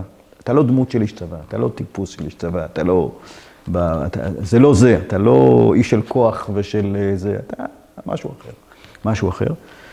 ואני שמח על כך, זאת אומרת, תשמע, יצא לי אחרי זה להשתתף במבצע ליטני, והייתי מג"ד בגדוד מצוין, גדוד 71, תחת מאיר דגן, בחטיבה 188 בשלום הגליל. ואני חושב שהגדוד הזה, עד היום האנשים נפגשים, איבדתי שני מ"פים, אבל הגדוד היה גדוד, וזה היה מבחינתי תמיד איזה מין מוטו כזה, כוח, אבל תישארו בני אדם. ועל זה אחד מהדברים שאני מרגיש שעשיתי בהם הרבה בעניין. זאת אומרת, קידמתי הרבה מאוד מערכות, עשיתי 2 חטיבות סדירות. כמה אנשים יצא להם לפקד על 2 חטיבות סדירות? הייתי מח"ט 401, וכשדן שומרון בא לאמריקה, למדתי בארצות הברית, להגיד לי שקיבלת את 401, אמרתי לו, השתגעת? מה פתאום 401? אני 188, שם גדלתי. והוא אמר לי, לא, אתה מח"ט 401, ואז לימים, כשגמרתי 401, ושאלו אותי אם אתה רוצה ללכת ל-460, כי זה היה אז המסלול, המח"ט הטוב, המצטיין, לצורך העניין, הלך ל-460 בדרך כלל. ואז פתאום הסתבר ש-188 מקבל את מרכבה 3, ואז אורי סגי היה מפקד המפח"ש, שאל אותי, קרא לי, אפילו רפי נוי עזר להנדס את הדבר הזה, כי הייתי מאוד מאוד אהבתי לעסוק בהדרכה. ולכן הייתי בתפקידי מילואים שלי, אתה זוכר גם שהייתי ב-366, הייתי מפקד קורס מ"פים במג"דים ומח"טים, וזה היה, כי נורא נורא אהבתי לעסוק בזה, הייתי מג"ד קק"ש, בעניין, נורא אהבתי לעסוק בהדרכה. אני חושב שהיום כשאני מסתכל אחורה, אני חושב שאני ממש לא מצטער על התקופה הזאת. יש לך עוד דברים שהמלחמה השפיעה, מלבד הכיוון האישי? תראה, אני חושב שכל מערכת העיסוקים שלי, אני יצאתי ממלחמת יום כיפור מול הסיפור שאמרתי שלא הייתה ברירה, הייתי צריך להמשיך בצבא, זאת אומרת, זה לא עמד לי הסיפור הזה של להשתחרר, אבל אני זוכר תקופות שאמרתי לעצמי, אייל, אתה כשתצא מהמערכת הזאת, אתה תעסוק בלמנוע מלחמות. לא יודע איפה, לא יודע איך. אתה שואל אותי, אם תשאל אותי היום ככה, אני יכול לתת רשימה של לקחים מאותה תקופה, מהזה. אחד הלקחים שלי, אחד מהדברים שאני רואה אותם כלקח מבחינתי, הוא לקח כזה, אתה יודע, הוא מאוד דרטילאי כזה. אבל תעשה הכל, הכל, הכל, כדי למנוע מלחמה. זאת התופעה האנושית הרעה ביותר שניתן להעלות על הדעת. ואם אפשר למנוע אותה, אז צריך למנוע אותה. כשאני הלכתי לכנסת, לא הצלחתי בזה, אבל הלכתי לכנסת כי הכוונה, כשישבתי עם ציפי לבני, הדבר שעליו דיברנו, ומבחינתי היה מאוד חשוב, לנסות ולקדם את ענייני אנחנו והפלסטינים, אנחנו והאזור, אנחנו והסביבה, וכו' וכו'. מבחינתי זה היה מוטו, הדבר הזה של למנוע, אם לא צריך מלחמה, אז להימנע ממנה. ואם יש מלחמה, אז לנצח בה. כלומר, להיות מאוד מאוד חזק כל הזמן, ולנצח במלחמה. איפה אפשר לראות את הדבר הזה? למשל, הלקחים שלי, וזה אפשר לקרוא בספר, מסוגיית מלחמת לבנון השנייה. מלחמת לבנון השנייה, אני מפקד הכוחות הקרקעיים, סגן מפקד פיקוד הצפון. אין לי מינוי של מפקד הכוחות הקרקעיים, אבל בפועל אני אחראי על כל התוכניות, ואני עובד מול האוגדות, וכו' וכו'. ואני נקלע שם לסיטואציה בלתי אפשרית, של מלחמה כמעט מול הרמטכ"ל. כי הוא לא נותן לנו לפעול. הוא לא נותן לנו לנצח את המלחמה. כי הוא חושב שאפשר לעשות את זה מהאוויר. ואני מסביר לו ואני מראה לו, ויש לנו שיחה, זה כתוב בספר, יש שיחה מאוד מאוד קשה בינינו, זאת אומרת בינינו זה אני ואודי ובני גנץ והוא, בחפ"ק אחרי הקרב על בינג'בל, שהוא קרב מיותר, בעיניי כמעט קרב לא מוסרי, כי לא שולחים חיילים למשימה ואנחנו אומרים לו, למה? מה אתה שולח אותנו 500 מטר מהגבול? מה נעשה שם? כי נסראללה נעשה שם איזה נאום קורי עכביש, זה ינצח את המלחמה. ואז הקרב הזה, אז הוא שולח אותנו לקרב, בקיצור סיפור שלהם. ואני אומר, מלחמה צריך לנצח. ולכן גם יצא לי ההזדמנות, גם להדריך מפקדים ולהשתמש הרבה מאוד בלקחים שלי ממלחמת יום כיפור, אחד הלקחים העיקריים שלי שניסיתי להחדיר במקומות שבהם הייתי, במקומות כאלה ואחרים. להגיד לאנשים, חברים, אם נקלעים לסיטואציות במלחמה, יש מצבים שאתה יכול להגיע לסיטואציות שלא התכוננת אליהן. לכן, חובת המפקדים לעשות הכל ולנסות להכין את המפקדים לסיטואציות כאלה. להבין אני יצאתי למלחמת יום כיפור, לא הכינו אותי לסיטואציות ששם מצאתי את עצמי. אף אחד לא הכין אותי. לא היה. לא מדבר על הסאגרים שלא הכרנו ולא זה, אבל גם לא היה הדבר הזה לא התכוננו למין סיטואציה כזאת בעניין הזה. ולכן זאת חובת מפקדים. להסביר ולהסביר ולנסות ולנתח ולהסביר ולרדת לחיילים. ולרדת בוודאי למפקדים, למת"קים ולמ"מים ולמ"פים. בזה הם צריכים להבין שהם יכולים להיקלע לסיטואציות בלתי אפשריות ולאמן אותם במה עושים אז. איך מתמודדים עם זה? האם מרימים ידיים? האם בורחים? האם עוזבים את הטנק?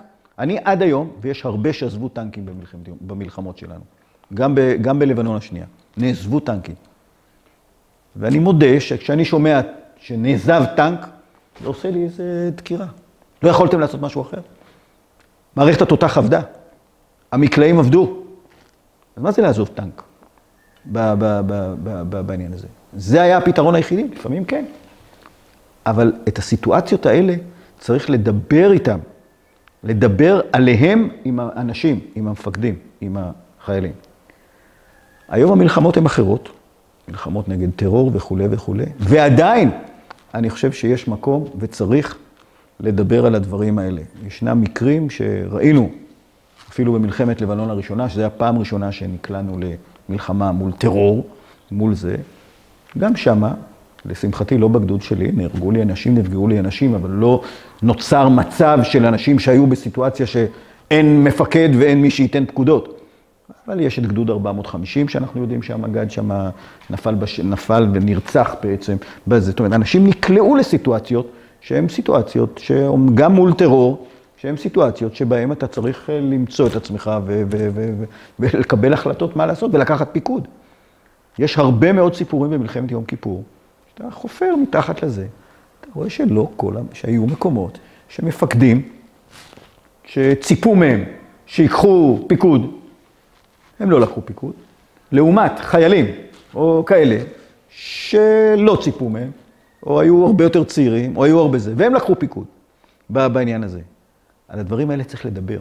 צריך לדבר, זה מצב שבו צריך להכין.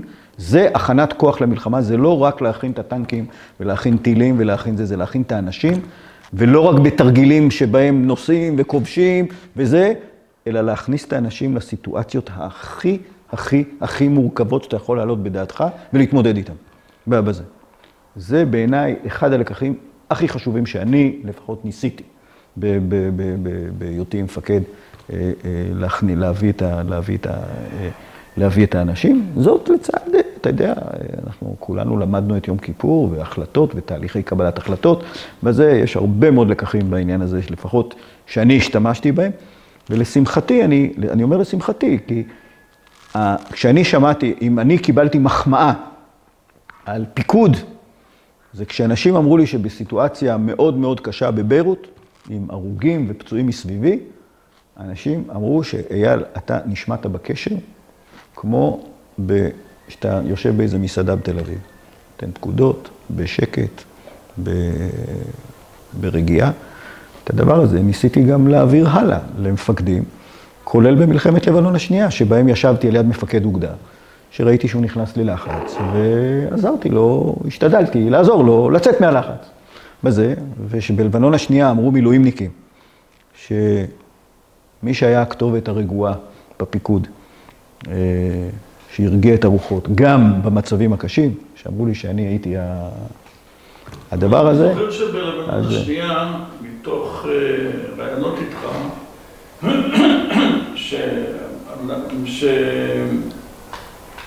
היה לך הרבה מאוד ביקורת. נכון. היה בעיה שאני לא אשכח אותה עם תוכניות מגירה, שלא נוצלו, שלא השתמשו בהם, ואני פשוט זוכר אותך אומר את זה, שלא השתמשו בדברים הנכונים למען הניצחון במלחמה. מלחמת לבנון השנייה בעיניי היא כישלון צבאי. אפשר להגיד כישלון, אפשר להגיד הצלחה אסטרטגית, כי יש שקט בלבנון מאז. בא בזה. בסדר. אגב, השקט בלבנון הוא בראש ובראשונה בגלל מה שקרה בסוריה.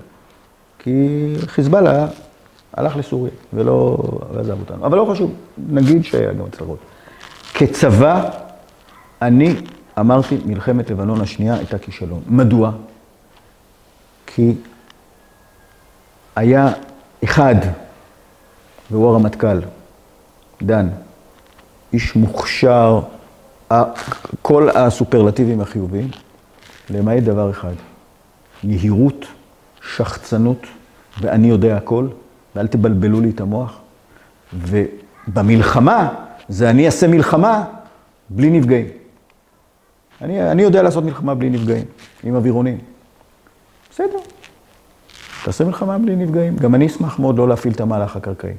אבל אחרי שבוע וחצי, כשחיל האוויר גומר את משימותיו, עשה עבודה, אלפות, מה שנקרא, אלפות, הכל טוב. וכמות הקטיושות על אזרחי מדינת ישראל הולכת ועולה, אין ברירה, צריך לצאת למלחמה, צריך להתחיל להפעיל את הכוח. על זה הייתה הביקורת שלי בזה. וכשצה"ל נלחם, צה"ל יודע, צה"ל של 2006, נכון שיש בעיות עם אימונים, שהיינו שקועים באינתיפאדה ובכל מיני מקומות. אני אומר לך, צה"ל 2006, כמו שאני מכיר אותו, ואני מכיר אותו טוב.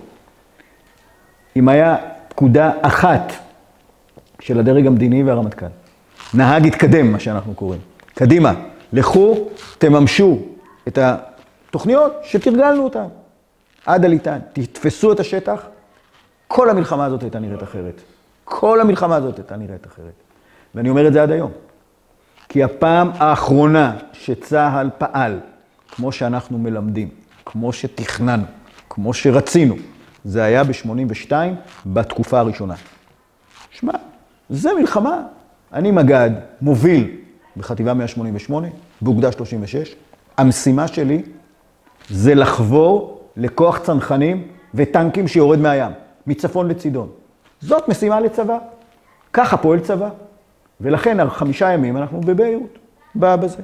וכן, יש מלחמה, זה נכון, זה לא, אין... אבל הצבא חושב במוד של קדימה, קדימה הסתיים. לבנון השנייה, צה"ל נלחם לצדדים ולאחור במשך חודש וחצי בערך, חודש וקצת, ורק אחרי אירוע כפר גלעדי, נותן הרמטכ"ל את האישור לתוכנית שאני מכין אותה, תוכנית 60 השעות שכולם מבקרים אותה, אני מכין את התוכנית הזאת. וזו תוכנית שאני, כשזה קורה, אני אומר לאודי, סע לשטח, אני תחזור, תהיה פה תוכנית, ואנחנו מכינים את התוכנית. אבל התוכנית הזאת, האירוע בכפר גלעדי קורה ביום שני, אם אני זוכר טוב. השין הוא ליום שלישי ב8. ב8 בערב, דחייה, ליום רביעי. עכשיו, מי שלא מבין מה זה דחייה, שכל הטנקיסטים יושבים בטנקים, הצנחנים על יד המסוקים, כל הזה, הופ, יורדים. יום רביעי, 8 בערב, 9 בערב השין. עוד פעם דחייה. יום חמישי, עוד פעם דחייה. וביום שישי יוצאים למהלך, כשפה יש ביקורת נכונה. הדרג המדיני נותן אישור לצאת, שהוא יודע ש12 שעות ויש הפסקת אש, או 24 שעות. ככה לא מנהלים מלחמה. ולכן זאת תקלה ב-level שאני אומר חד משמעית. היו גם תקלות מבצעיות, והיו פה והיו שם. זה תמיד היה ותמיד יהיה. צה"ל במיטבו, זה צה"ל שכשנגמר הדלק, אז לא בוכים, אלא נכנסים לתחנת דלק בלבנון ומתדלקים. זה הצבא במיטבו. וביום כיפור אנחנו רואים איך מעבירים חיילים, אותי, מהתעלה לרמת הגולן. אנשים אומרים, וואו, אני אומר לך, אני לא יודע אם היום היו עושים דברים כאלה. אז עשו בזה, ועשו את זה המפקדים, המ"פים והמג"דים והמח"טים.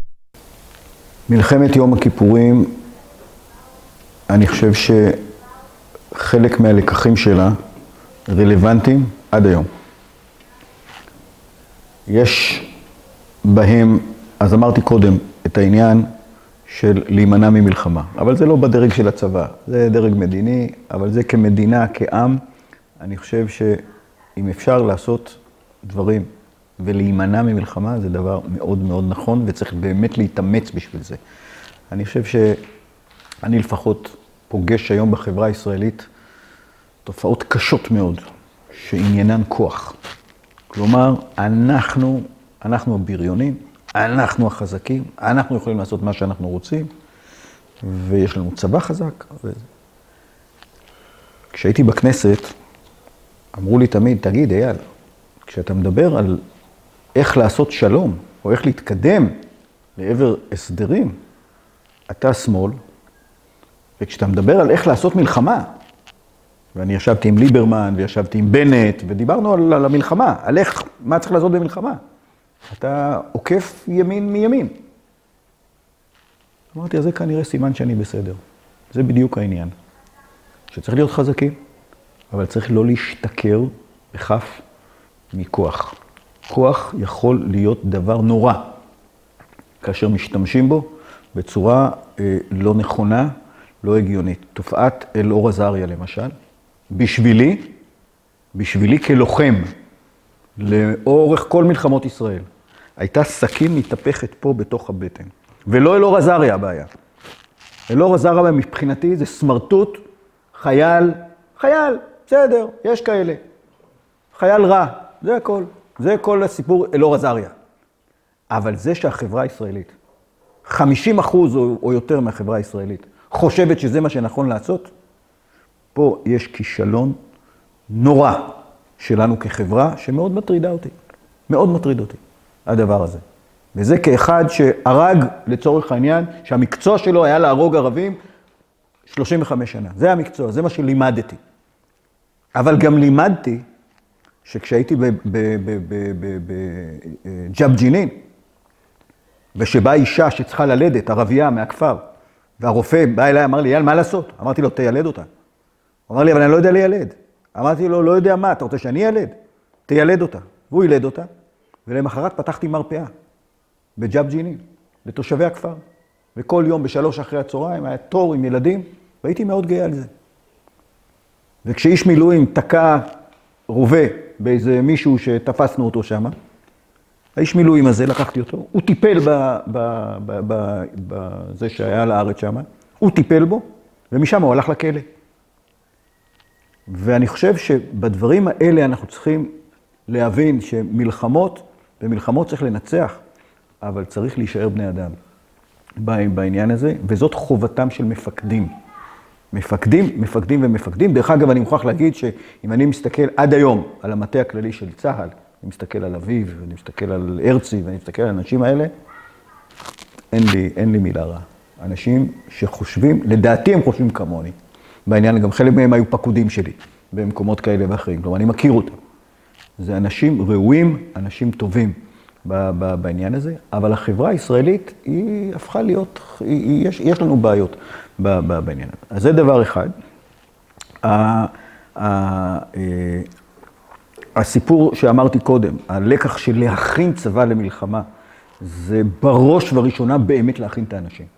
לסיטואציות האפשריות, לסיטואציות השונות, לדבר איתם, להכין אותם, לשים אותם בסימולציות, ושמפקדים, גם אם הם, תראה, היום, הרי רוב המפקדים לא עברו. כמה מפקדים עברו את החוויות שאני עברתי במפקדים? היום אין, לשמחתי, לא צריך לעשות מלחמה בשביל לנסות את הדברים. אבל כן צריך למצוא את החלופות שבהם מדברים עם האנשים. זה לא אותו דבר, אין אותו דבר. אבל צריך לדבר עם האנשים. אני יצאתי למלחמה מבחינה מנטלית, אנחנו יצאנו לא מוכנים.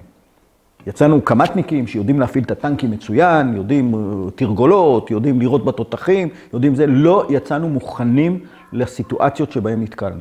וזה נקודת חולשה שצריך ללמוד ממנה. ולכן הרבה מן הלקחים של אז נכונים גם היום בעניין הזה. והסיפור הזה של צריך לדעת לנצח במלחמה. תראה, אני אומר פה משפט קשה. אני חושב שהחברה הישראלית, לאורך השנים, הלכה ואיבדה משהו בנכונות שלה להשקיע בניצחון. להשקיע בניצחון. להשקיע בניצחון זה לשלם מחירים. זה לשלם מחיר. ובמלחמות צריך לנצח. אם אתה לא מנצח, אתה משלם את המחיר אחר כך בעוד. וראינו דוגמאות בעזה. עוד פעם, אני חושב ששומר החומות דווקא הוא דוגמה טובה, שבהם לא היה צריך להכניס כוח קרקעי. למה? כי הגענו לאיזושהי מערכת של איזון בין יכולת ההגנה, לבין יכולת התקיפה האפקטיבית של חיל האוויר. אבל זה בעזה. אם מישהו רוצה ללמוד מזה שבלבנון, גם כן, ננצח עם כיפות ברזל, אז הוא טועה טעות חמורה. שם אני צריך להסתער קדימה. גם היום וגם מחר. וזה דבר שצריך להבין אותו ולקבל החלטות קשות. ופה אגב יש גם דרג מדיני. תראה, אני עד היום טוען שהדרג המדיני, רמטכ"ל, שהוא היום צריך לקבל החלטה על לצאת למלחמה ומה לעשות במלחמה, אז כן, הוא מסתכל בראי, ומדי פעם פתאום צץ לו דדו, ופתאום צץ לו גורודיש, ופתאום צץ על גולדה, על 3,000 הרוגים, שמה הם שילמו על הדבר הזה. זה לא עובד ככה. דרג מדיני צריך לדעת. עשיתי הכל כדי למנוע מלחמה, אבל אם עכשיו יש מלחמה, אני מפעיל את כל הכוח שלי, ומהר, כי תפקיד צה"ל הוא להגן על אזרחי מדינת ישראל. ואם צריך לשלם בשביל זה מחירים, אז משלמים בשביל זה מחירים. אי אפשר לחכות חודש וחצי עד שנותנים לצבא פקודה לנוע קדימה. זה לא יעלה על הדעת, זה מה שקרה בלבנון השנייה. זה לא יעלה על הדעת בדבר הזה. ואת זה אני מקווה, תראה, מההתרשמות שלי, אביב כוכבי מבין את זה היטב. גדי איזנקוט של קודמו, אני חושב שהוא מבין את זה היטב. אבל לזה צריך להכין את הכוח, צריך לדבר עם הכוח. צריך להכין את כוח המילואים. שמעתי עכשיו שכוחות המילואים מתחילים להתאמן מחדש. עם כוחות המילואים אנחנו ככה. יום אחד זה, הופ, אין תקציב, הופ, לא מתאמנים, הופ, כן מתאמנים, הופ, לא מתאמנים, הופ, כן מתאמנים. ככה לא זה לא טוב. אז אני שמח לשמוע שעכשיו אביב החליט שמכניסים עוד פעם את כוחות המילואים. אבל זה אחרי 2-3 שכוחות המילואים לא התאמנו בזה, שזה רע מאוד. אתה מבין, אנחנו רואים, במלחמת לבנון השנייה נגמרת, בא גבי אשכנזי, מעלה את צבא המילואים, מטיס אותו לאימונים, מצוין. בא בני גנץ, לא בגלל בני, לזה לא חשוב, אין תקציב. עוד פעם, הולכים אחורה. בא גדי איזנקוט, עוד פעם מרים את הצבא, כי גדי בא ואומר, חברים, או שאתם נותנים לי תקציב, או שאני הולך הביתה. כך הוא אומר, ועדת חוץ וביטחון. והוא מקבל תקציב, הוא מאמן את הצבא. ואז עוד פעם ירידה, כי עוד פעם אין תקציב למדינה. אז עוד פעם יש ירידה. עכשיו חוזרים חזרה, כי יש תקציב, אז עוד פעם חוזרים. יש פה בעיה בעניין הזה. אז זהו, הלקחים הם לקחים רלוונטיים. מלחמת יום כיפור היא מלחמה שאתה יודע, לצעירים היא נראית כמו שלי בערך מלחמת העולם הראשונה בעניין הזה, אבל יש שם המון לקחים חשובים, וצריך ללמוד מהם, וצריך להיות מוכנים. יש לי שאלה. כן. מה? תספר קצת איך הובלת, מה הוביל אותך לפוליטיקה. בכמה משפטים. שום דבר לא הוביל אותי לפוליטיקה, והגעתי לפוליטיקה במקרה לגמרי. זה לא היה בכיוון. תשמע, אכפת לי. אני חושב יש לי מה להגיד. עניינית, היה לי איזשהו רומן קצר עם מרץ, ועזבתי את זה, כי ראיתי שהם לא בכיוון שלי. הם אנשים מצוינים, אבל הם עושים את המלחמה של הפלסטינים ולא את המלחמה של ישראל. ולכן עזבתי. ואז ב-2015, לקראת הכנסת ה-20, פתאום מתקשרים אליי, ציפי לבני, אומרת לי, בוא נאכל ארוחת בוקר. עכשיו, זה אחרי שכל הרשימות סגורות כבר, ואני בכלל לא בכיוון. באה בזה. היא אומרת לי, בוא נאכל ארוחת בוקר. אני יושב איתה, היא אומרת לי, יאל, בוא, אתה מוכן, צריך להציל את המולדת. אני אומר לה... הכרת אותו לפני כן? הכרנו מרחוק, כזה, לא חברות. זה ועדת חוץ וביטחון, עניינים. ואז, גם כן, יש איזה 3 ימים, אתה שמאל מדי, אתה... אני אומר לה, ציפי, אני לא תכננתי, את רוצה, אני איתך, אני בסדר. את זה עוד לא עשיתי, מה שנקרא. זהו, ונכנסתי לפוליטיקה, נכנסתי למחנה הציוני, לתנועה. אני לא מצטער על זה, כי חוויתי חוויה שטוב שחוויתי אותה. אבל ראיתי דברים קשים ביותר.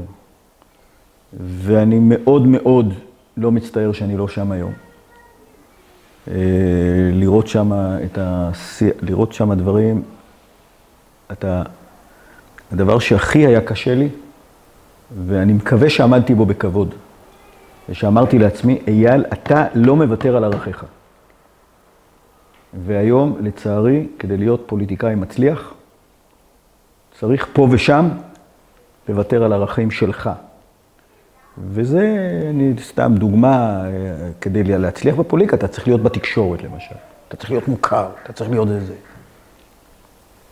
אז כשאני אומרת לי, כתבת של ynet, אומרת הדובר שלי, היה לא יהיה בוויינט.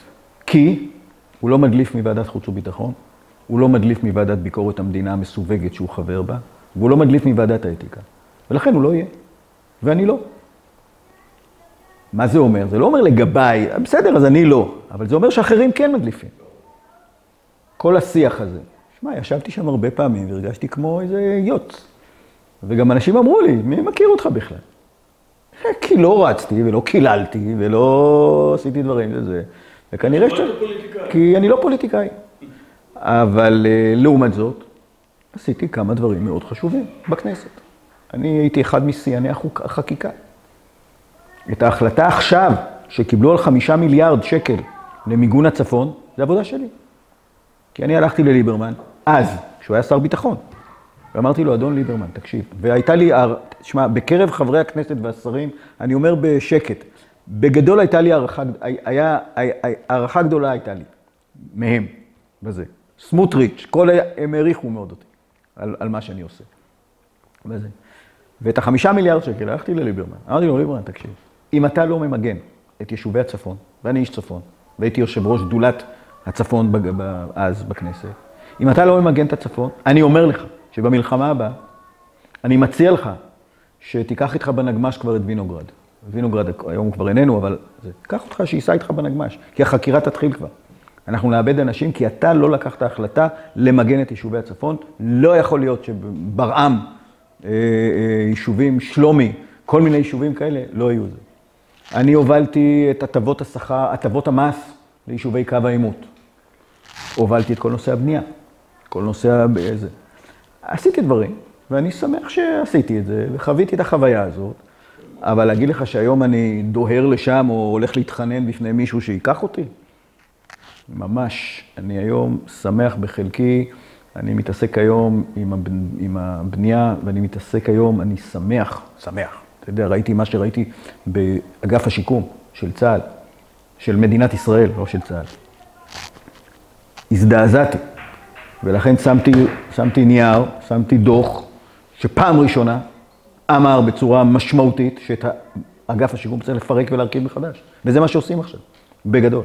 הם לקחו פשוט, אחרי שסעידיאן הדליק את עצמו, אז לקחו את העבודה שלי, ועליה עשו תוכנית. וזה נותן לי את ההזדמנות היום. גם היום אני עכשיו הולך לעשות עבודה גדולה, לבקשת אגף השיקום. אני אמרתי להם, אני אעזור לכם, מה שאתם רוצים. אז אני עכשיו הולך לעשות עבודה, אני מקווה שזה יסתדר, זה הכיוון כרגע, על הנכה המתבגר. מסתבר שיש לנו היום כמות אדירה של נכים, מתבגרים, שצריך לטפל בנושא הזה, צריך לטפל בהם. זה נכי צה"ל, זה לוחמים שאנחנו שלחנו אותם. בזה. ואני יכול לעזור בניצולי שואה, שאני חבר היום בעמותה, שהייתי השבוע ביום חמישי שעבר, אירוע מרגש, שעמותה שלה, שמישהו, הם צירפו אותי אליה, גאל ועמית מרגבים, אבל אני עוזר להם. היינו בטקס במשמר הגבול, משמר הגבול, ביום של משמר הגבול, יום מפקדים, שעומד מפקד משמר הגבול, אמיר, אגב איש מרשים בצורה בלתי רגילה, עומד על הבמה ומדבר עם המפקדים שלו, וכמובן מה שלקח אותי הכי חזק, שהוא מדבר על מגבלות הכוח. הוא אומר לאנשים במשמר הגבול, חברים, אנחנו צריכים לנצח כשהם נתקלים, אבל אנחנו צריכים להיות בני אדם, ותזכרו את מגבלות הכוח, והוא מדבר איתם על זה. נורא אהבתי לשמוע, אבל למה באתי לשם? באנו לחתום על אמנה שמשמר הגבול לוקח על עצמו, שאם אנחנו, המוקד שלנו, של העמותה הזאת, מתקשר, עכשיו ביודפת יש ניצול שואה, שצריך להגיע עכשיו לבית חולים, וצריך להחזיר אותו מבית חולים, מתייצב פה רכב של משמר הגבול, עם חיילי משמר הגבול, לוקח אותם ומחזיר אותו. נורא יפה. ואני שמח שיש לי את ההזדמנות לעסוק גם בדברים האלה, בסיפור הזה. אז... קודם כל, אני מודה לך. היה רעיון שעסק ביום כיפור ועל ההמשך. והיה מאוד מעניין ומרגש. אז תודה רבה. בשמחה, בשמחה.